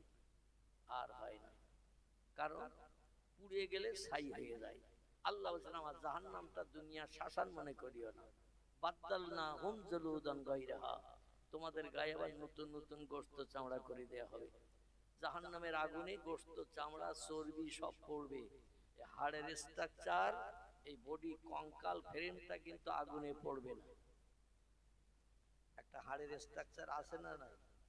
ডাক্তারি যারা পড়ে ওদের দেখবেন ক্যালেন্ডারে পিকচারে ফটো শুধু একটা হাড়ের কঙ্কাল ওদের দেখানো হয় না। হাড়ের কঙ্কাল দিকে কোথায় কি পার্টসাতি থাকে না থাকে সেগুলো ওদের পরীক্ষা নিরীক্ষা করিয়ে জ্ঞান দান করানো হয়। ঠিক ওই রকম হাড়ের কঙ্কালটা থাকবে, ওতে আগুন ধরবে না। যেমন দুনিয়ার শ্মশানের চিতার আগুনে পোড়ালে মাথা থেকে পা পর্যন্ত সব পুড়িয়ে যায়, একটা জিনিস পড়ে না, সেটা কি বলুন তো? কি? নাভি কুণ্ড। এটা হাজার আগুন দিল রবার মার্কা, ওতে আগুন ধরে না। দুনিয়ায় আল্লাহ নজির দেখালেন যতবার আগুন দিয়ে পোড়াও কিন্তু ওই জিনিসটা পড়বে না। আমার জাহান্নামের আগুনে যখন পোড়ানো হবে, বডি স্ট্রাকচার কঙ্কালটা রয়ে যাবে, গোশত চামড়া শুধু পড়বে। বাদদালনাহুম জুলুদান গায়রাহা, আবার ওই বডির গায়ে নতুন নতুন গোশত চামড়া বানিয়ে দেয়া হবে। লিয়াযুকুল আযাব, নতুন নতুন আযাবের শাস্তি তোমরা উপভোগ করতে থাকবে। লা ইয়ামুতু ওয়ালা ইয়াখরুজ ফিহা। এই এই কি হলো? মনে নেই? মনে আছে তো নাকি? শেষ করে দিচ্ছি, চুপ কর। আল্লাহ বলছেন মরণ সেখানে হবে না, কোন বন্দী এসে বাইরে বার করে স্বস্তি দিতে পারবে না। যুগ যুগ যুগ যুগ যুগ যুগ ধরে দগ্ধ হতে থাকবে। তবে একটা আশ্বাস আপনাদের দেব, সেটি হলো রাসূল বলছেন লা ইয়াদখুলুল জান্নাহ, আমি মুহাম্মদ রাসূলুল্লাহ তত সময় পর্যন্ত আল্লাহর জান্নাতের সুখ উপভোগ করব না। যদিও হাসরের মাঠে আল্লাহ বিচার শুরু করার আগে প্রথম আমাদের পয়গম্বরকে জান্নাত হালাল বানিয়ে দেবেন। জোরে বলুন একটু সুবহানাল্লাহ। যার আমল কালাম আখলাক চরিত্রে আল্লাহ এত খুশি হয়েছেন, কোরআনে বলছেন ওয়াইন্নাকা লাআলা খুলুকিন আযীম, আমি যত সৃষ্টি বানিয়েছি সমস্ত সৃষ্টির ভিতরে আপনাকে সেরা করে বানিয়েছি। আপনার মতো চরিত্র আখলাক ব্যবহার কাজকর্ম কথাবার্তা পৃথিবীতে কিয়ামত পর্যন্ত কোনো মানুষ করে দেখাতে পারবে না। এই জন্য আপনার কোনো হিসাব নিকাশ হবে না। কবর থেকে হাসরের মাঠে উঠবেন আর ওখান থেকে প্রথম আপনার জন্য জান্নাত হালাল বানানো হবে। আচ্ছা, আমার মতো মৌলভী আবুল কালাম, আপনার মতো বিবি ফরিদ আব্দুর রহমান, আব্দুল সালাম, আব্দুল মোমেন, আল্লাহ যেদিন হাসরের মাঠ বানাবেন, হাদিস শরীফের ভিতরে এসেছে সিরিয়ার প্যালেস্টাইনের একটি মসজিদ আছে, এই মসজিদটির নাম হলো বাইতুল মুকাদ্দাস। কি নাম বললাম? বাইতুল মুকাদ্দাস। আমি কোরআনের 15 পারার প্রথম লাইনটি আমি আপনাদের কাছে পরিবেশন করেছিলাম বক্তৃতার প্রারম্ভে, কিন্তু সেদিকে আজকে রাত যেতে পারি নাই। লম্বা ঘটনা, অন্তত আলোচনা করতে গেলে 3 ঘন্টা তো স্বাভাবিক আলোচনা করতে গেলে লাগবে। তবে একটি তথ্য আপনাদের কাছে দেব, সেটি হলো এই, আল্লাহ বলছেন সুবহানাল্লাযী আসরা বিআবদিহি লাইলাম মিনাল মাসজিদিল হারামে ইলাল মাসজিদিল আকসা আল্লাযী বারাকনা হাওলাহু লিনুরিয়াহু মিন আয়াতিনা ইন্নাহু হুয়াস সামিউল বাসীর। জোরে বলুন আমিন। আল্লাহ বলেন আমি সেই পবিত্র সত্তা, আমি সেই পবিত্র আল্লাহ, যে আল্লাহ আমি খাই না, ঘুমাই না, পেশাব করি না, পায়খানা করি না, জীবনে কোনদিন নাপাকি হই না, সব সময় পবিত্র থাকি। সেই পবিত্র আল্লাহ বলছি আসরা, আমি ভ্রমণ করিয়েছিলাম বিআবদিহি, আমার একজন প্রেমিক বান্দাকে। এই প্রেমিক বান্দা সম্পর্কে মুফাসসিরগণ তাফসীরে রুহুল বায়ান, তাফসীরে মাওজিহুল কোরআন, তাফসীরে বায়ানুল কোরআন, তাফসীরে বাইজাবি, তাফসীরে কাশাফ, তাফসীরে জিলালুল কোরআন, তাফসীরে মারিফুল কোরআন, তাফসীরে ইবনে কাসির, বিখ্যাত বিখ্যাত তাফসীরের কিতাবে লেখকেরা লিখেছেন এই যে বিআবদিহি শব্দটা আল্লাহ ব্যবহার করেছেন, এটা আদম নবীর জন্য নয়, শীষ নবীর জন্য নয়, ইদ্রিস নবীর জন্য নয়, নূহ নবীর জন্য নয়, ইব্রাহিম নবীর জন্য নয়, ইসমাইল নবীর জন্য নয়, ইসাকের জন্য নয়, ইয়াকুব ইউসুফের জন্য নয়, দাউদ সুলাইমানের নয়, মুসা হারুনের নয়। এই যে আব্দিহি শব্দটা আল্লাহ কোরআনে ব্যবহার করেছেন, কোরআনে এসেছে যার কাছে তার সম্পর্কে এই আব্দিহি শব্দটা ব্যবহার হয়েছে। জোরে বলুন একটু সুবহান। কোরআন এসেছে কার কাছে? কার কাছে? পয়গম্বর মুহাম্মদ রাসূলুল্লাহর কাছে। আল্লাহ তাই বলছেন দুনিয়ার মানুষ যার কাছে আমার আসমানি সেরা কিতাব পাঠিয়েছি, তিনি সমস্ত বান্দাদের ভিতরে আমার কাছে সেরা বান্দা। জোরে বলুন একটু সুবহান। লাইলান, এক রাত্রিতে, দিনের বেলা নয়, রাতের বেলা, মিনাল মসজিদিল হারাম, মক্কার হারাম মসজিদ থেকে, ইলাল মসজিদিল আকসা, প্যালেস্টাইনের জেরুজালেম বলে একটি জায়গা সিরিয়ার দেশে অবস্থিত। আমার ভাইরা, এই জেরুজালেমে একটি মসজিদ আছে, মসজিদটির আরবি নাম হলো মসজিদুল আকসা, আর সচরাচর আমরা এই মসজিদটার নামকরণ করে থাকি বাইতুল মুকাদ্দাস। কি নাম বললাম? বাইতুল মুকাদ্দাস। এই বাইতুল মুকাদ্দাসের সামনে আল্লাহ পাক সপ্তম আসমানের উপর থেকে নিজের আরশ কুরসি নামিয়ে নিয়ে আসবেন বিচারের দিন, যেদিন হাসরের মাঠ হবে। জোরে বলুন সুবহানাল্লাহ। তবে এই আরশ কুরসি যেখানে আল্লাহ নামিয়ে নিয়ে আসবেন, সেটা সৌদি আরবে নয়, ইরাকে নয়, ইরানে নয়, কুয়েতে নয়, জর্ডানে নয়, পারস্যে নয়, তুরস্কে নয়, লিবিয়া নয়, নাইজেরিয়া নয়, ভারত নয়, বাংলাদেশ নয়, পাকিস্তান নয়। এই বাইতুল মুকাদ্দাসের সামনে আল্লাহ পাক নিজের আরশ কুরসি নামিয়ে নিয়ে আসবেন। ওইখানে আল্লাহ পাক আরশ কুরসি নামিয়ে নিয়ে এসে বিচার শুরু করবেন। শূন্য আরশ কুরসি থাকবে। একটা বেলুনে গ্যাস পুরে দিয়ে যদি বেলুনটা ছেড়ে দেন, ওর নিচে পড়বে না উপরে উঠবে? বেলুনের ভিতরে গ্যাস পুরে দিয়ে বেলুনটা যদি ছেড়ে দেন, ওর নিচে নামবে না উপরে উঠবে? উপরে যেমন উঠবে। আল্লাহ পাক পাখিগুলো যেমন শূন্যে হাওয়া উড়িয়ে রাখেন, এরোপ্লেন বিজ্ঞানে যেমন হাওয়ায় শূন্য উড়িয়ে দেয়, রকেট গুলো উড়িয়ে দেয়, হেলিকপ্টার যেমন উড়িয়ে উড়িয়ে যায়, আল্লাহর আরশ কুরসিটা শূন্যে হাওয়া উড়িয়ে রেখে দেবে। জোরে বলুন একটু সুবহানাল্লাহ। এই আরশ কুরসিটা বাইতুল মুকাদ্দাসের সামনে, ওইখানে আল্লাহ পাক হাসরের মাঠের প্রথম স্থান শুরু করবেন বিচারের কারুকার্য। বর্ণনাকারী বলছেন বাইতুল মুকাদ্দাসের সামনে থেকে তাম পৃথিবীর সব দেশের মানুষকে, কবর থেকে, শ্মশান থেকে, সাগরের পানির তলা থেকে, বাঘের পেট থেকে, জীবজন্তুর পেটে যারা কবর হয়েছে সবাইকে সব জায়গা থেকে আল্লাহ কোন শব্দ দিয়ে বার করে সবকে বলবেন বেরিয়ে সব আমার আরশ কুরসির সামনে এসে হাজির হও। তাম পৃথিবী আল্লাহ ফাঁকা ময়দান করে দেবেন। ওয়াতাকুনুল জিবালু কাল ইহনিল মানফুস। আল্লাহ তার আগে ইসরাফিলের সিংহায় ফুৎকার করিয়ে দুনিয়ার ঘরবাড়ি গাছপালাগুলো উড়িয়ে দিয়ে সাগর ভরাট করে সব সমতল করে দিয়ে দেবেন। জোরে বলুন একটু আমিন। তাম পৃথিবীতে দেখার কিছুই থাকবে না, শুধু থাকবে আল্লাহর আরশ কুরসি, আর সামনে শুধু ফাঁকার ফাঁকা। এই বাইতুল মুকাদ্দাস সিরিয়ার দেশের প্যালেস্টাইনের বাইতুল মুকাদ্দাসের সামনে থেকে হাসরের মাঠটা লম্বা হতে হতে দক্ষিণ দিকে আসবে। মক্কার কাবা শরীফ থেকে 14.5 কিলোমিটার আরো দক্ষিণ পূর্ব দিকে একটি পাহাড় দাঁড়িয়ে আছে। পাহাড়টির নাম হলো জাবালে রহমত। কি নাম বললাম? জাবালে রহমত। যেখানে জিলহজ মাসের 9 তারিখের দিন বিশ্ব মুসলিম মিলন দিবস হয়। এখানে হজের নামাজ আদায় হয়। হাজী সাহেব যারা হজ পাক করতে গেছেন, আমি অদম আমার কথায় তারা একমত হতে পারবেন। ওখানে একটা ঢিবি পাহাড় এখনো দাঁড়িয়ে আছে, কিয়ামত পর্যন্ত থাকবে। আল্লাহ পৃথিবীতে প্রথম রহমত বর্ষণ করেছিলেন যে পাহাড়টা, এই পাহাড়টির নাম হলো জাবালে রহমত। আরবিতে জাবালুন মানে হলো পাহাড়, আর রহমত শব্দটি আরবি ভাষা। এর বাংলা অর্থ আল্লাহর দয়া, করুণা, বরকত। প্রথম 2 জন মানুষের জন্য আল্লাহ বর্ষণ করেছিলেন এই পাহাড়টার উপরে, তাই পাহাড়টির নামকরণ করা হয়েছে জাবালে রহমত, আল্লাহর করুণা, দয়া, রহমত বর্ষণের স্থান। জোরে বলুন একটু সুবহানাল্লাহ। এই পর্যন্ত লম্বা হবে, এই হাসরের মাঠ হবে এই পর্যন্ত। ওই আরাফাতের মাঠ যাকে বলা হয়, হাওয়া এবং আদমের সাক্ষাতের স্থান, আরবি থেকে বলা হয় আরাফাত। আরবিতে আরাফ শব্দ থেকে আরাফাত শব্দের নামকরণ করা হয়েছে। আরাফ শব্দের বাংলা অর্থ হলো একে অপরের প্রথম সাক্ষাতের স্থান, একে অপরের প্রথম পরিচয়ের স্থান। আদম আলাইহিস সালামকে আল্লাহ পেশাব পায়খানার জন্য পাঠিয়ে দিয়েছিলেন, দুনিয়ায় নিক্ষেপ করেছিলেন।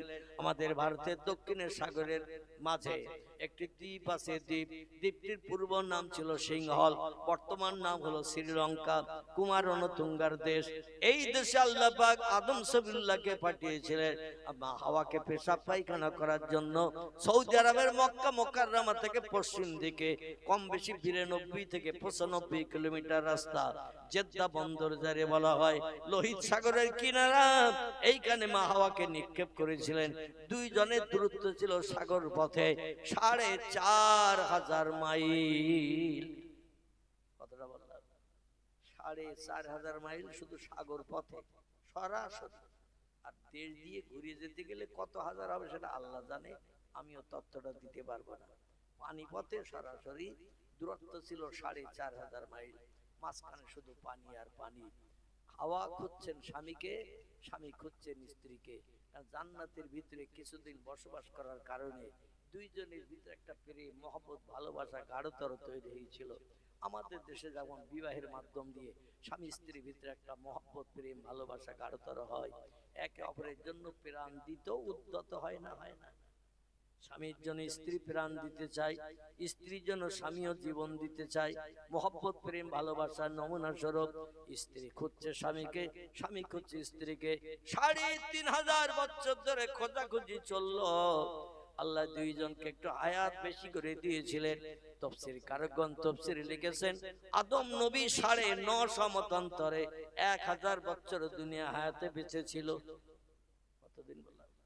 950 মতান্তরে 1000 বছর আল্লাহ আদমকে এই দুনিয়ায় বসবাসের সুযোগ দিয়েছিলেন। এর ভিতরে 350 বছর কেটে গেল। স্ত্রী হারা হয়ে কেঁদে কেঁদে কেঁদে কেঁদে চোখের পানিতে বুক ভাসিয়ে মা হাওয়া পাহাড়ি এলাকায় নেমে গেলেন জেদ্দা বন্দরে। স্বামীরে শুধু খুঁজে খুঁজে বেড়ায়, স্বামীর কোনো নাম নিশানা নাই। তাম পৃথিবীতে মাত্র 2 জন মানুষ, আর কোন মানুষজন কোথাও কোন দেশে কিছুই নাই। একজন নারী একজন পুরুষ, দুইজনকে খুঁজছে। কোন ব্যক্তির সঙ্গে দেখা না, কোন ব্যক্তির সঙ্গে আলাপ আলোচনা না, কারো কাছে জিজ্ঞাসাবাদের সুযোগ নাই। 2 জন নারী পুরুষ এই তামাম পৃথিবীর জমিনে 2 জন এসে ঘোরাঘুরি করে খুঁজছেন। বর্ণনাকারীরা তাফসীর লিপিবদ্ধ করেছেন, আদম কেঁদে কেঁদে চোখের পানিতে ঘা হয়ে গেল, আর চোখের পানিতে এইভাবে ঝরতে ঝরতে নহর তৈরি হয়ে গেল। পাখি পক্ষুল জীব জন্তুরা আদমের চোখের পানি পান করে পিপাসা নিবৃত্তি করতে লাগলো। আদম কাঁদে আর বলে, রব্বানা যালামনা আনফুসানা ওয়া ইল্লাম তাগফির লানা ওয়া তারহামনা লানাকুনান্না মিনাল খাসিরিন। মসজিদে জুমার দিন জুমার নামাজ পড়তে গেলে ইমাম সাহেবের এই দোয়াটা করে না? কি হাহু তো কিছু বলছেন না, তার মানে আপনার মসজিদে জান্নাতেই বুঝাচ্ছেন নাকি? নাউজুবিল্লাহ। অন্তত ওক্তীয় নামাজ না পড়লে শুক্রবারে মসজিদের একটু খোঁজ নেই, এরকম আছে না? কেউ আছে? শুক্রবার একদিন শিবলি সাহেব, কি সাহেব বললাম? শিবলি খেজুর গাছ কাটে তারা। ওরা সপ্তাহে কদিন গাছ কাটতে যায়? আগে একদিন করে কাটতে, এখন 2 দিন 3 দিন কাটতে, মানে যত রস বেরোবে পাটালি হলি এখন দাম বেশি, ঠিক কি না? আগে একদিন করে কাটতে, এখন মাঝখানে আবার ডকাট কাটতেছে 3 দিনের মাথায়। এই শিবলি সাহেব সপ্তাহে একদিন গাছ কাটে। পরের দিন সকালবেলা কলা রস না জিরেন রস, এই পরিষ্কার রস না ঘোলা রস? ঘোলা প্রথম দিন। আসলে মন যদি হারিতে থাকে আর এখানে যদি বসে থাকে, উত্তর তো উল্টো পাল্টা হয়। প্রথম দিন রস পাওয়া যায় পরিষ্কার রস, যার জিরেন রস বলে। 3 দিনের দিন ওই একই গাছের থেকে রস বেরোয় নলি দিয়ে ভাড়ের ভিতরে খোবে, ও রসটার কি রস বলে? 3 দিনের দিন। আলহামদুলিল্লাহ। অনেকে আবার বলে নিম ঝরা, বলে না?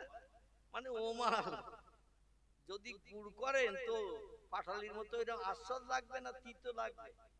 নিম ঝরা টক তিতো।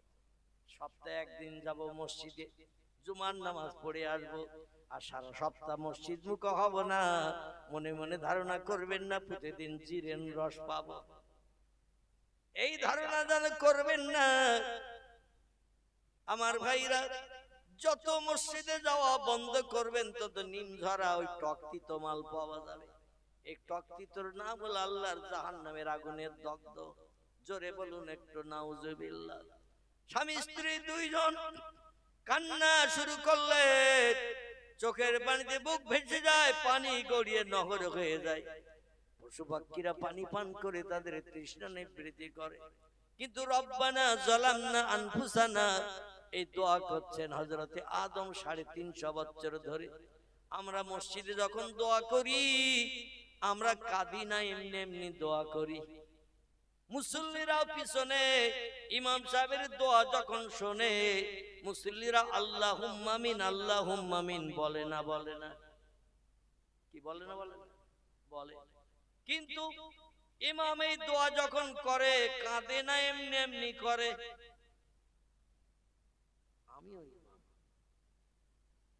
আমিও কিন্তু ইমাম, কম বেশি 40 বছর আমার ইমামতির বয়স চলছে। কদিন বললাম? আপনার এলাকার মসজিদের ইমাম কত বছর করতেছে আমার জানা নাই। 1985 সাল থেকে নিয়ে বর্তমান 2025 আমার ইমামতি চলছে 40 বছর। আমি সেই ইমামদের কথা বলছি, মানে আমার নিজের গায়ে দোষ চাপিয়ে নিয়ে বলছি। আমিও কাল যাব, কাল শুক্রবার তো নাকি, আমিও কাল যাব। আমার বাড়ি থেকে 13 কিলোমিটার দূর যেতে হয় জুমার নামাজ পড়াতে। যাচ্ছি 40 বছর। গ্রামটির নাম হলো খিদিরপুর। কি নাম বললাম? তালপুকুর নাম শুনেছেন? এই তালপুকুর লক্ষণকাটি হিজলা ওর পাশে গ্রামের নাম খিদিরপুর। 40 বছর যাচ্ছে, ইমামদের চোখে হয়তো 2-1 পানি টানি আসতো, কিন্তু মাস চলে গেলে, একদিন দুদিন পার হয়ে গেলে ক্রিং করে মোবাইলে একটা আওয়াজ হয়। কি হয়? আল্লাহ, আমরা কথা বলতেছি না, তাহলে বলি কি? মাস পেরিয়ে একদিন দুদিন হলে মোবাইলের ভিতরে ক্রিং করে একটা শব্দ হয়। এই শব্দটা হলো মেসেজের শব্দ। কিসের শব্দ? মেসেজের শব্দ। শব্দ হলে ইমাম বুঝতে পারে কি মাল ঢুকেছে 3000, আর এই মাল যদি 3000 সরকারি অনুদান ইমামদের ঢোকে, ইমামের চোখে আর পানি আসা কি সম্ভব? কর্তৃপক্ষরা কি দিল না দিল আর দেখার দরকার নাই। মাঝে মধ্যে গ্রামবাসী কর্তৃপক্ষ 2 মাস 3 মাস মাইনে ইমামের বাকি, কিন্তু সরকার তো আর বাকি রাখে না। যার কারণে ইমামের চিন্তা অনেক দূর হয়ে গেছে। আরো ইমাম সংগঠন নাকি চালাচ্ছে আরো মাইনে বাড়ানোর জন্য। বাড়বে কি একেবারে শেষ হবে আল্লাহ জানে। সামনে যা বর্তমান রাজনীতির পরিস্থিতি, এখন বাড়বে কি একেবারে শেষ হবে আল্লাহই খবর রাখে। যাই হোক, আমি ওদিকে যাচ্ছি না। এখন হয়তো 1 ফোঁটা পানি আসতো, দুঃখ ভরা আওয়াজ হয়তো বার হতো, চিন্তা তো দূর করে দিয়েছে সরকার। এর জন্য চোখে পানির আসার আর কোন নমুনা নজির নাই। আদম কেঁদেছেন বিবির জন্য, বিবি কেঁদেছেন স্বামীর জন্য। কতদিন? 350 বছর।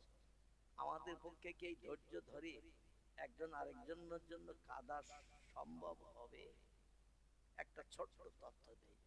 স্বামী মারা গেছে, স্ত্রী কাঁদে না? বাপ মারা গেছে, ছেলের চোখ দিয়ে পানি পড়ে না? বাপ মারা গেছে, ছেলেরা বেশি কাঁদে না মেয়েরা বেশি কাঁদে?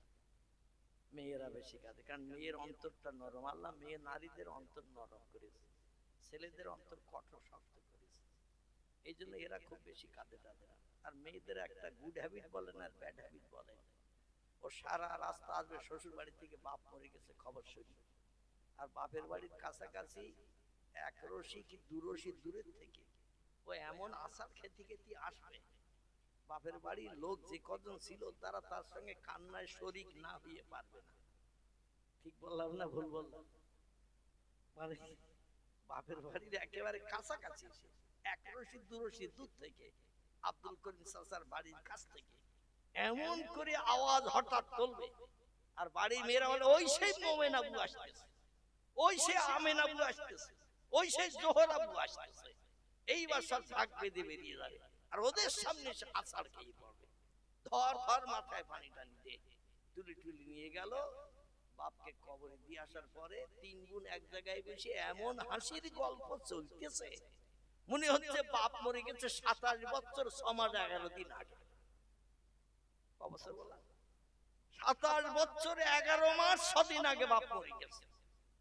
এই বল কবর দিয়ে এসেছে 5 তলায়, কবর দিয়ে এসে বাড়ির মানুষজন লোকজন আত্মীয় স্বজন তাদের খাওয়া দাওয়া চলতেছে। 4 বোন ভাবি নানি খালা এক জায়গায় বসে দেখবেন একেবারে আসমানি পাশা চলতেছে, কান্নারা নাম নিশানা গন্ধলেশ মাত্র নাই। ঠিক বললাম না ভুল বললাম? আবার 4 দিন 6 দিন 10 দিন 40 দিন 41 দিন অন্তর যদি একটা কলমা খানি হয়, সেই দিন এসে আধা ঘন্টা কালে কি 15 মিনিট কেন একটু চোখের পানিটা দিয়ে ফেলে। খাওয়া দাওয়ার মজলিস যখন চলে তখন জোহর আবু আমার পাশে আসে, আমেন আবু আমার পাশে আসে, এই রমিসা খালা আমার পাশে আসে। মানে ওখানে বসে এর পাত্রে ও তুলবে আর ওর পাত্রে ও তুলবে, আর হাসি হাসি গল্প গুজব, বাপের উদ্দেশ্যে যে সবের স্থানী এ কথার আর কোনো খেয়াল থাকে? আমি বাস্তব বলছি না ভুল বলছি? একেবারে বাস্তব ঘটনা। আল্লাহু আকবার। 350 বছর কাঁদলো স্ত্রী স্বামীর জন্য, স্বামী স্ত্রীর জন্য। এরই নাম হলো মহব্বত, এরই নাম হলো প্রেম, এরই নাম হলো ভালোবাসা। তাদের উদ্দেশ্য ছিল আল্লাহ বিবির সঙ্গে আমার দেখা করিয়ে দাও, ভুল যা করেছি ভুলের মাসুলতে এই পৃথিবীর নিকৃষ্ট জমিনে এসে পেয়েছি। আল্লাহ ভুল তো করেছি, গন্ধ গাছের ফল ইবলিসের প্ররোচনায় পেয়ে খেয়ে পেশাব পায়খানার বেগ লেগেছে, জান্নাত নোংরা করতে দেবে না বলি দুনিয়ার নোংরা জায়গায় ফেলে দিয়েছো, পেশাব পায়খানা সেরেছি, সংসার যাপনে সুখ ভোগের জন্য একা একাতেই পৃথিবীতে বাস করা যাবে না, সম্ভব হবে না, আমার স্বামীর সঙ্গে একটু দেখে দেখা করিয়ে দাও। দুইজন কান্নাকাটি শুরু করলেন। কাজ কিছু হয়েছিল? হয়েছিল? কাজ কিছুই হয়নি। ফেরেশতারা বলে, আল্লাহ আমরা তো বারণ করেছিলাম। ক্বালু ইয়াসফিকুদ দিমাআ ওয়া নাহনু নুসাব্বিহু বিহামদিকা ওয়া নুকদ্দিসু লাক। আল্লাহ বলল, ফেরেশতা মণ্ডলীরা, আগুন দিয়ে জিন বানালাম, পৃথিবীতে পাঠালাম, আমার ইবাদত করে না, উপাসনা করে না, আমার নামের জপ জিকির কিছুই করে না, মারামারি কাটাকাটি হিংসাত্মক খুনোখুনি রক্তকে সংগ্রাম করি, ব্যভিচারগিরি থেকে শুরু করে এমন একটা জেনে আরেকটা জেনে প্রাণনাশ থেকে শুরু করে হাজার অপরাধমূলক কাজ করে। দুনিয়া বানানোর সার্থকতা হলো না, আমি আরেকটা সৃষ্টি পৃথিবীতে পাঠাবো, তোমরা একটু মতামত দাও। ফেরেশতারা তখন বলেছিল, আল্লাহ জেনেরা যেমন আপনার ইবাদত বন্দেগী হাজার হাজার বছর পৃথিবীতে যাওয়ার পরে করে নাই, ও যে সৃষ্টি আবার পাঠাবেন তারাও করবে না। আমরা 24 ঘন্টা প্রতিদিন আপনার ইবাদত করি, আমাদের বিবি নাই, বাচ্চা নাই, সংসার নাই, ধর্ম নাই, যা বলেন তাই শুনি, এতেই খুশি হয়ে যান, আর সৃষ্টি পাঠিয়ে দুনিয়ায় ঝামেলা করার দরকার নাই, আমাদের ইবাদতে আপনি সন্তুষ্ট হয়ে যান। আল্লাহ বলেছেন, ক্বালা ইন্নী আলামু মা লা তা'লামুন, আমি যা জানি তোরা তা জানিস না। অনুমতি দিলেও মানুষ বানাবো, অনুমতি না দিলেও মানুষ বানাবো, কারণ আমি আল্লাহ হলাম ফুল পাওয়ার ওয়ালা। জোরে বলুন একটু সুবহান। তোরা অনুমতি দিলেও বানাবো, না দিলেও বানালো, তবে অনুমতি দিলে একটু খুশি হতাম।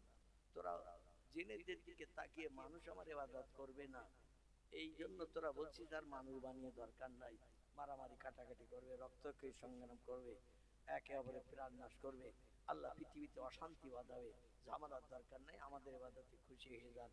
আল্লাহ বললেন, তোরা অনুমতি দিলেও বানাবো, না দিলে বানাবো, তো মানুষ আমার ইবাদত করবে কিনা আমি তোদের চোখে আঙুল দিয়ে আগামীতে দেখাবো। জোরে বলুন সুবহানাল্লাহ। আচ্ছা, এখন আমরা আল্লাহর ইবাদত করি, শতকরা 10 জন কি 5 জন লোক মসজিদে যায় জোহরে, আসরে, আর শীতকালে এশায় কখন কম্বল মুড়ি দেয় আল্লাহই খবর রাখে। ঠিক বললাম না ভুল বললাম? অধিকাংশ ব্যক্তি আমরা এশার নামাজে মসজিদে যাই, যারা বুড়ো 3 কালকে 1 কাল আছে, কবে আজরাইল এসে চাবি মোড়া দেয়, এই চিন্তা ভাবনা তারা খুটখুট করে লাঠি দিয়ে যায়। ও চাচা যাচ্ছ কোথায়? বলে এশার আজান হয়ে গেছে মসজিদে। বলে এত শীতে তুমি বেরিয়েছো? আমরা তাই কাঁপতেছি। বলে বাবা, কবরে গেলে তো কেউ আর দেখতে যাবে না, এই জন্য একটু মসজিদে যাচ্ছি। ঠিক কি না? আরে আমার ভাইরা, সে আল্লাহর ইবাদত যে আমরা করব না, ফেরেশতারা এটা জেনেই বলেছিল। আল্লাহ তবু বললেন, ওরা আমার ইবাদত করবে কিনা আমি বানিয়ে চোখে দিয়ে দেখিয়ে দেব। কিন্তু আল্লাহ কি আমাদের এই ইবাদত দেখিয়ে ফেরেশতাদের দেখাতে পারছে?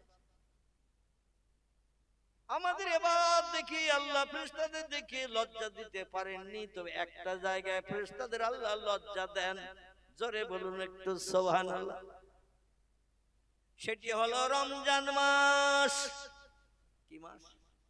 রমজান মাসে ফজরের আজান ধ্বনি রাত থেকে নিয়ে মাগরিবের আজান পর্যন্ত যারা আল্লাহর কবরের আযাবের ভয়ে, জাহান্নামের ভয়ে, হাসরের মাঠের 50,000 বছর লম্বা দিনের সূর্য রৌদ্র তাপের ভয়ে সারাদিন না খেয়ে অনাহারে থাকে, পিপাসার পানীয় পান করে না, দাঁতে কোনো দানা কাটে না, যখন বান্দারা মাগরিবের আজানের সময় হয়, অধিকাংশ ব্যক্তি রোজাদার মসজিদে ইফতার করতে যায় না। কি যায় না? মসজিদে ইফতার করতে যায়। গ্রামবাসীদের মসজিদ মাধ্যম দিয়ে মসজিদে ইফতারের পরিবেশন হয়, আর প্রত্যেকটি মানুষ ইফতারের প্লেট নিয়ে, পানির গ্লাস নিয়ে বসে থাকে না। অধিকাংশ ব্যক্তি ঘড়ির দিকে, দেওয়ালে মসজিদে ঘড়ি থাকে না। দেওয়ালের ঘড়ির দিকে তাকায়, আর 5 মিনিট বাকি, আর 4 মিনিট বাকি। মুয়াজ্জিন চাচা কোন দিকে রেডি হতে বল মাইক্রোফোনের কাছে, কারণ যেই টাইম হয়ে যাবে আর 10 সেকেন্ড যেন দেরি না করে, কারণ পিপাসায় কলজে শুকিয়ে গেছে। কি শুকিয়ে গেছে, কলিজা শুকিয়ে গেছে। চাচা জানো নির্দিষ্ট টাইম হলেই 10 সেকেন্ড দেরি না করে আজান দেয়, আজান দিলেই খাওয়ার সুযোগ হবে, পিপাসার পানি পান করার সুযোগ হবে। ওই সময় বান্দারা যখন খাবার নিয়ে পানির গ্লাস নিয়ে বসে থাকে লাইনে কাতারে দি, আল্লাহ তখন ডেকে বলে ইয়া আইয়ুহাল মালায়েকা, ও আমার ফেরেশতারা, মা তারালাদ দুনিয়া, পৃথিবীর দিকে আমার বান্দাদের দিকে একটু নজর করো, তাকাও। ইজাবেলাদ দুনিয়া, পৃথিবীতে যাও, আমার বান্দারা এখন কি করছে দেখে এসো। আল্লাহর হুকুম ফেরেশতারা মানে না, হুকুমে তামিল করে না। ওয়াইয়াফআলুনা মা ইউমারুন, কোরআনে আল্লাহ বলছেন আমি যা বলি ফেরেশতারা তাই শোনে, আমার হুকুমের খেলাফ কোনোদিন করে না। কেবল সৃষ্টির সেরা যারা, এরাই আল্লাহর হুকুমের মান্যতা দেয় না।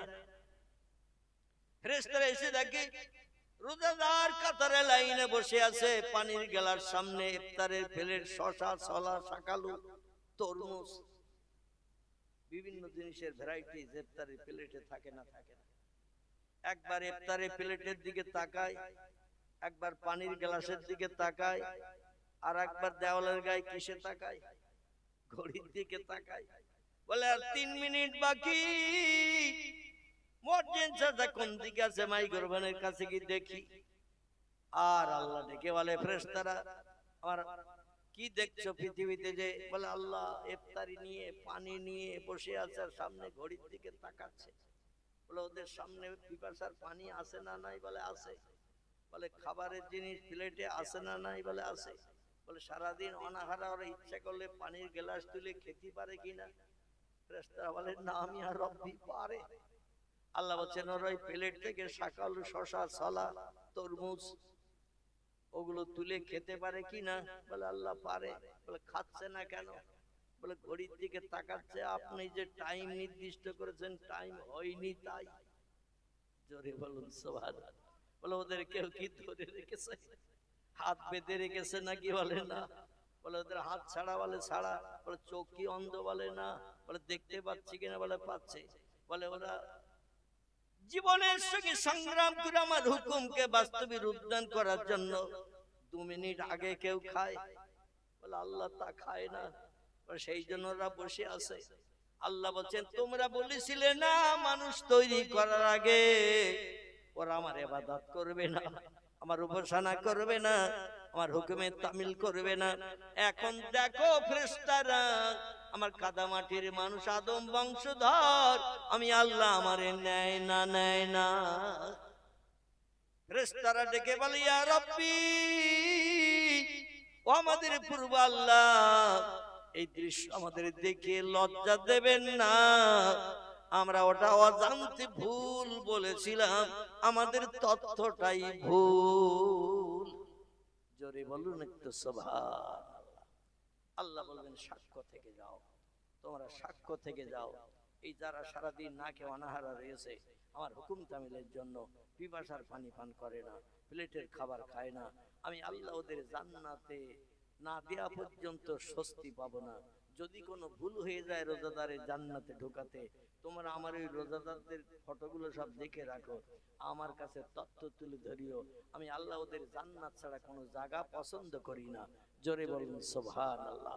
হাদিস শরীফে এসেছে পয়গম্বর মুহাম্মদ রাসূলুল্লাহ বলছেন প্রত্যেকটি আমলের প্রতিদান আল্লাহ হাশরের মাঠে মিজানের দাঁড়িপাল্লায় দেবেন। প্রত্যেকটি সৎ কাজের বদলা মিজানের দাঁড়িপাল্লা আল্লাহ চাপিয়ে দিয়ে আমলনামা ভারী করবেন। কিন্তু রমজানের রোজাদারদের কোনো সৎ কাজের প্রতিদান মিজানের দাঁড়িপাল্লায় চাপানো হবে না। জোরে বলুন সুবহানাল্লাহ। পয়গম্বর বলছেন সাহাবীরা মিজানের দাঁড়িপাল্লায় রমজানের সব মিজানের দাঁড়িপাল্লায় চাপিয়ে দাঁড়িপাল্লা ভারী করা হবে না। সাহাবীরা বলে ইয়া রাসূলুল্লাহ, তাহলে রমজানের সবের প্রতিদান কি? রাসূল বলছে রমজানের রোজার সবের প্রতিদান আল্লাহ নিজ কুদরতি হাতে রেখে দিয়েছেন, ওটা স্পেশাল তোহফা বান্দাদের দিয়ে আল্লাহ মুখে হাসি ফুটাবেন। জোরে বলুন একটু সুবহানাল্লাহ। সেই তোহফার নাম হলো জান্নাত। আল্লাহ আমাদের যতদিন হায়াতে বাঁচিয়ে রাখেন, আমরা অন্তত আল্লাহর ফরজ হুকুমের মান্যতা দিয়ে মরণের দিন পর্যন্ত চলতে পারি, সে তৌফিক আল্লাহ আমাদের সকলকে যেন দান করেন। সকলে বলুন আমিন। জোরে বলুন আমিন। সকলে একটু দাঁড়িয়ে যান, প্রিয় নবীর দরবারে সোনার মদিনায় একটু প্রাণ ঢালা সালাম পেশ করে নেই। ইয়া নবী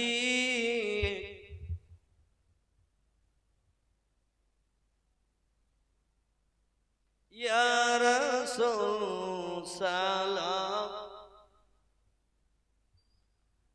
ইয়া হাবিব সালাম আলাইকা সালাওয়াতুল্লাহ।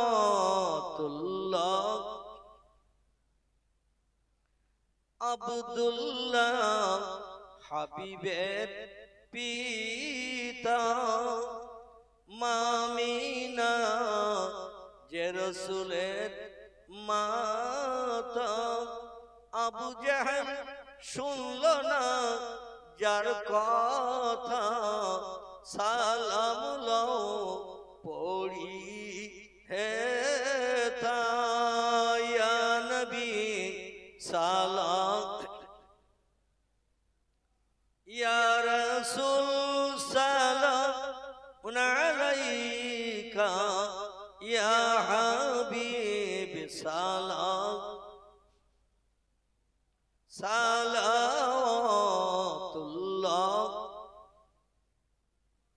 बागे इब्राहिम के गुलहिन मालाए जिसके बुलबुल आपहाई जाती तवक्कुल सलावतुल्लाह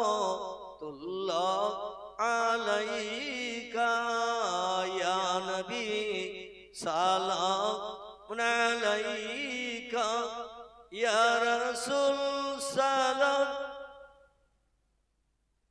या हबीब सलाम अलैका सलावतुल्लाह।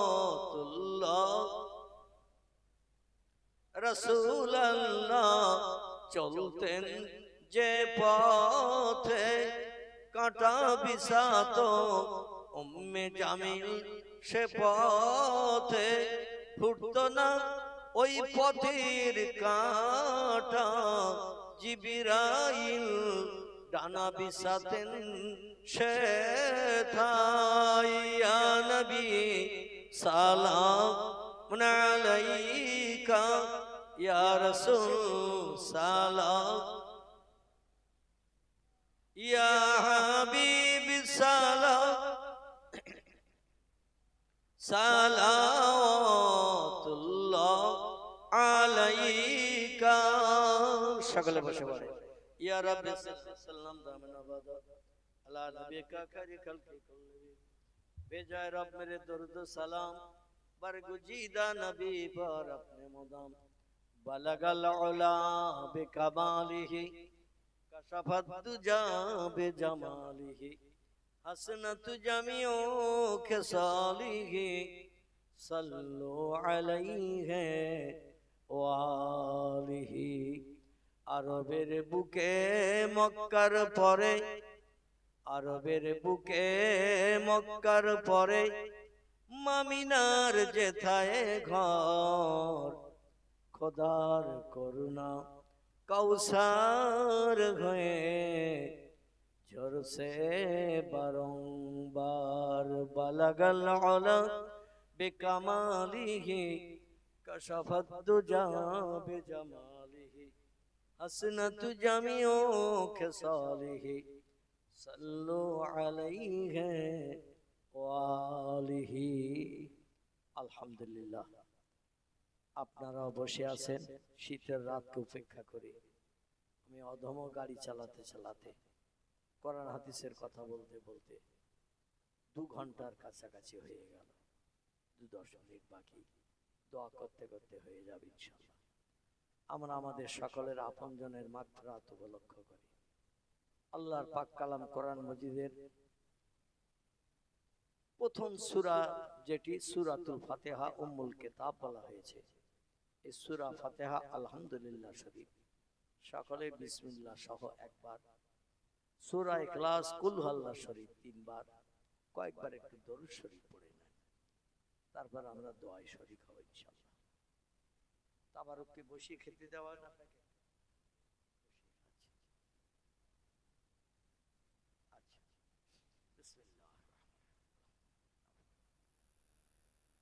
اهدنا الصراط المستقيم صراط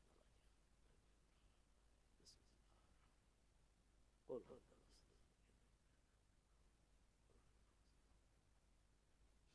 قل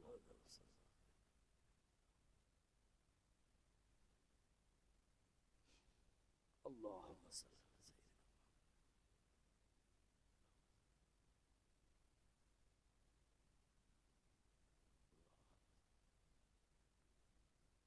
الله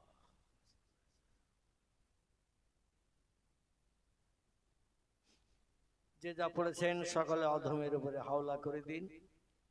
আসুন আমরা মহান মাবুদের দরবারে জুমার রাত, রাসূল বলেছেন আল জুমাতু আগেরুন আল জুমাতু আজহেরুন, জুমার দিন শান্তির দিন, জুমার রাত শান্তির রাত।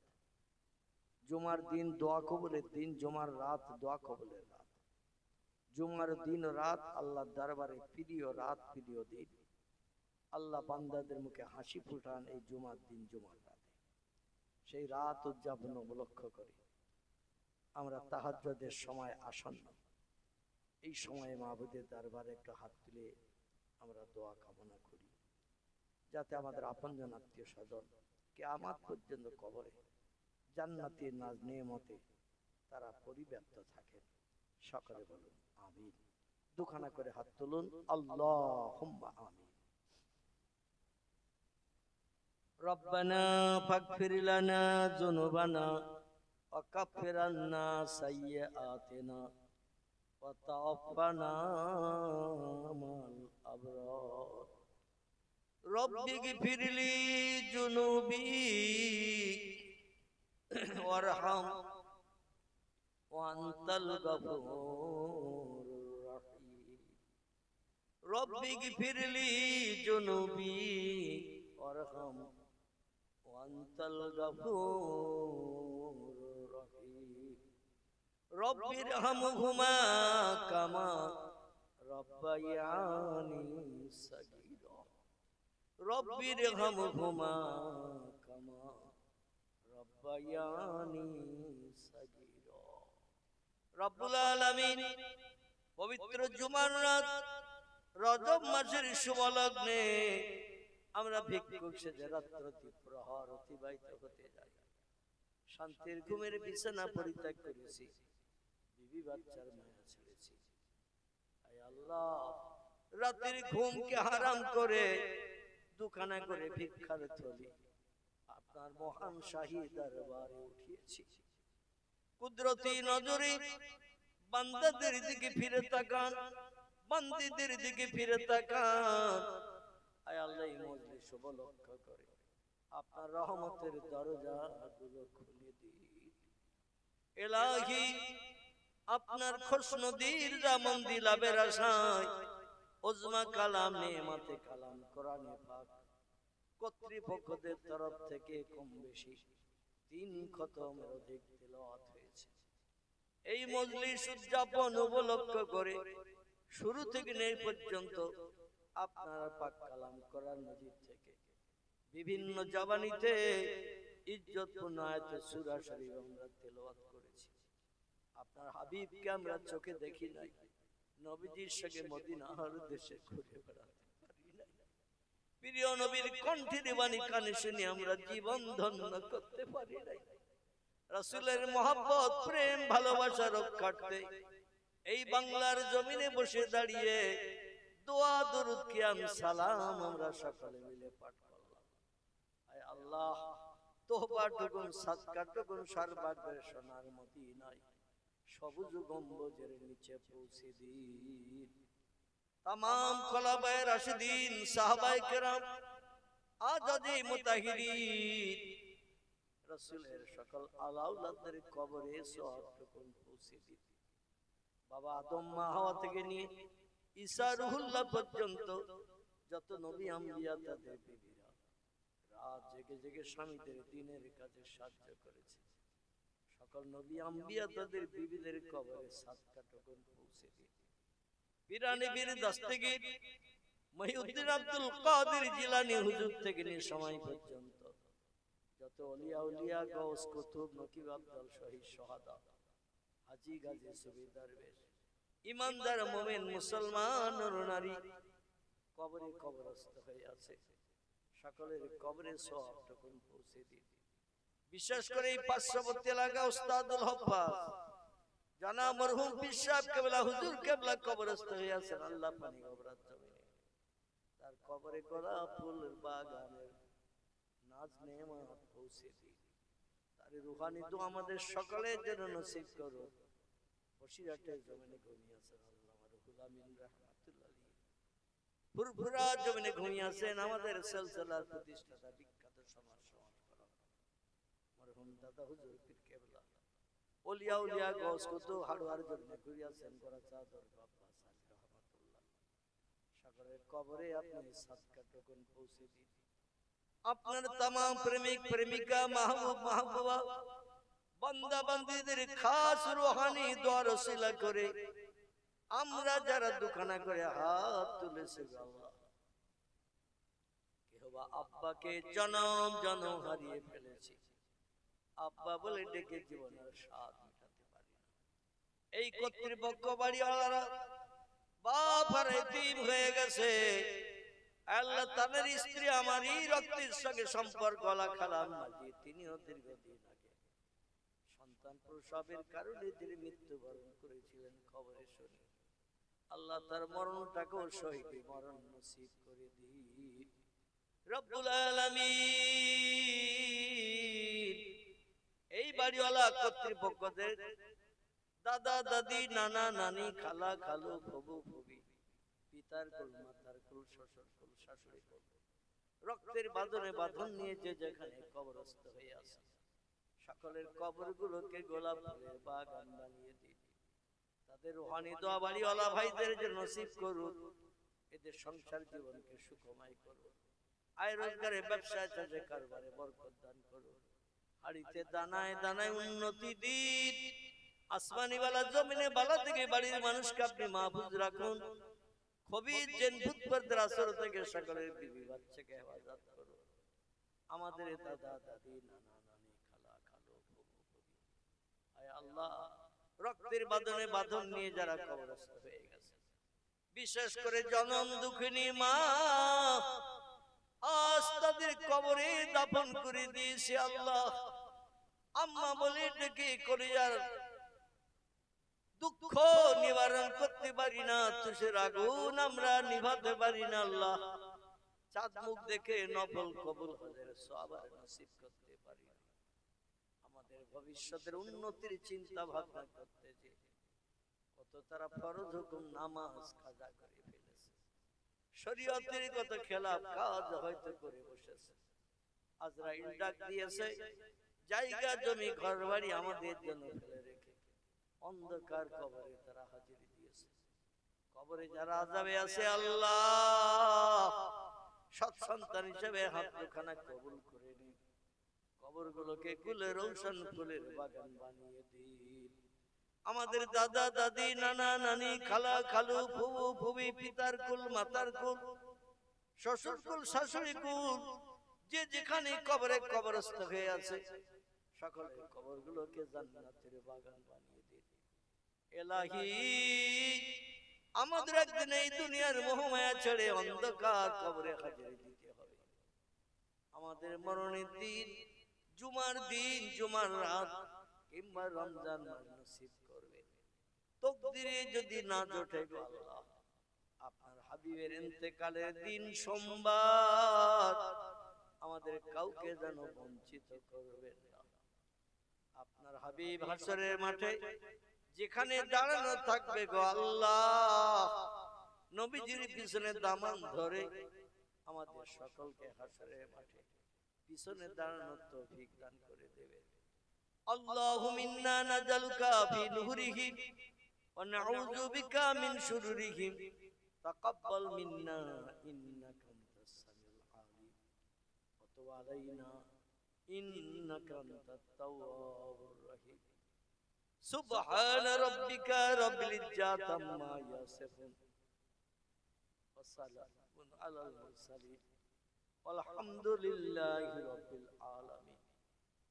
বিহুরমাতে হাযিহিল কালিমাতিত তাইয়্যিবা লা ইলাহা ইল্লাল্লাহ লা ইলাহা লা ইলাহা ইল্লাল্লাহ মুহাম্মাদুর রাসূলুল্লাহ।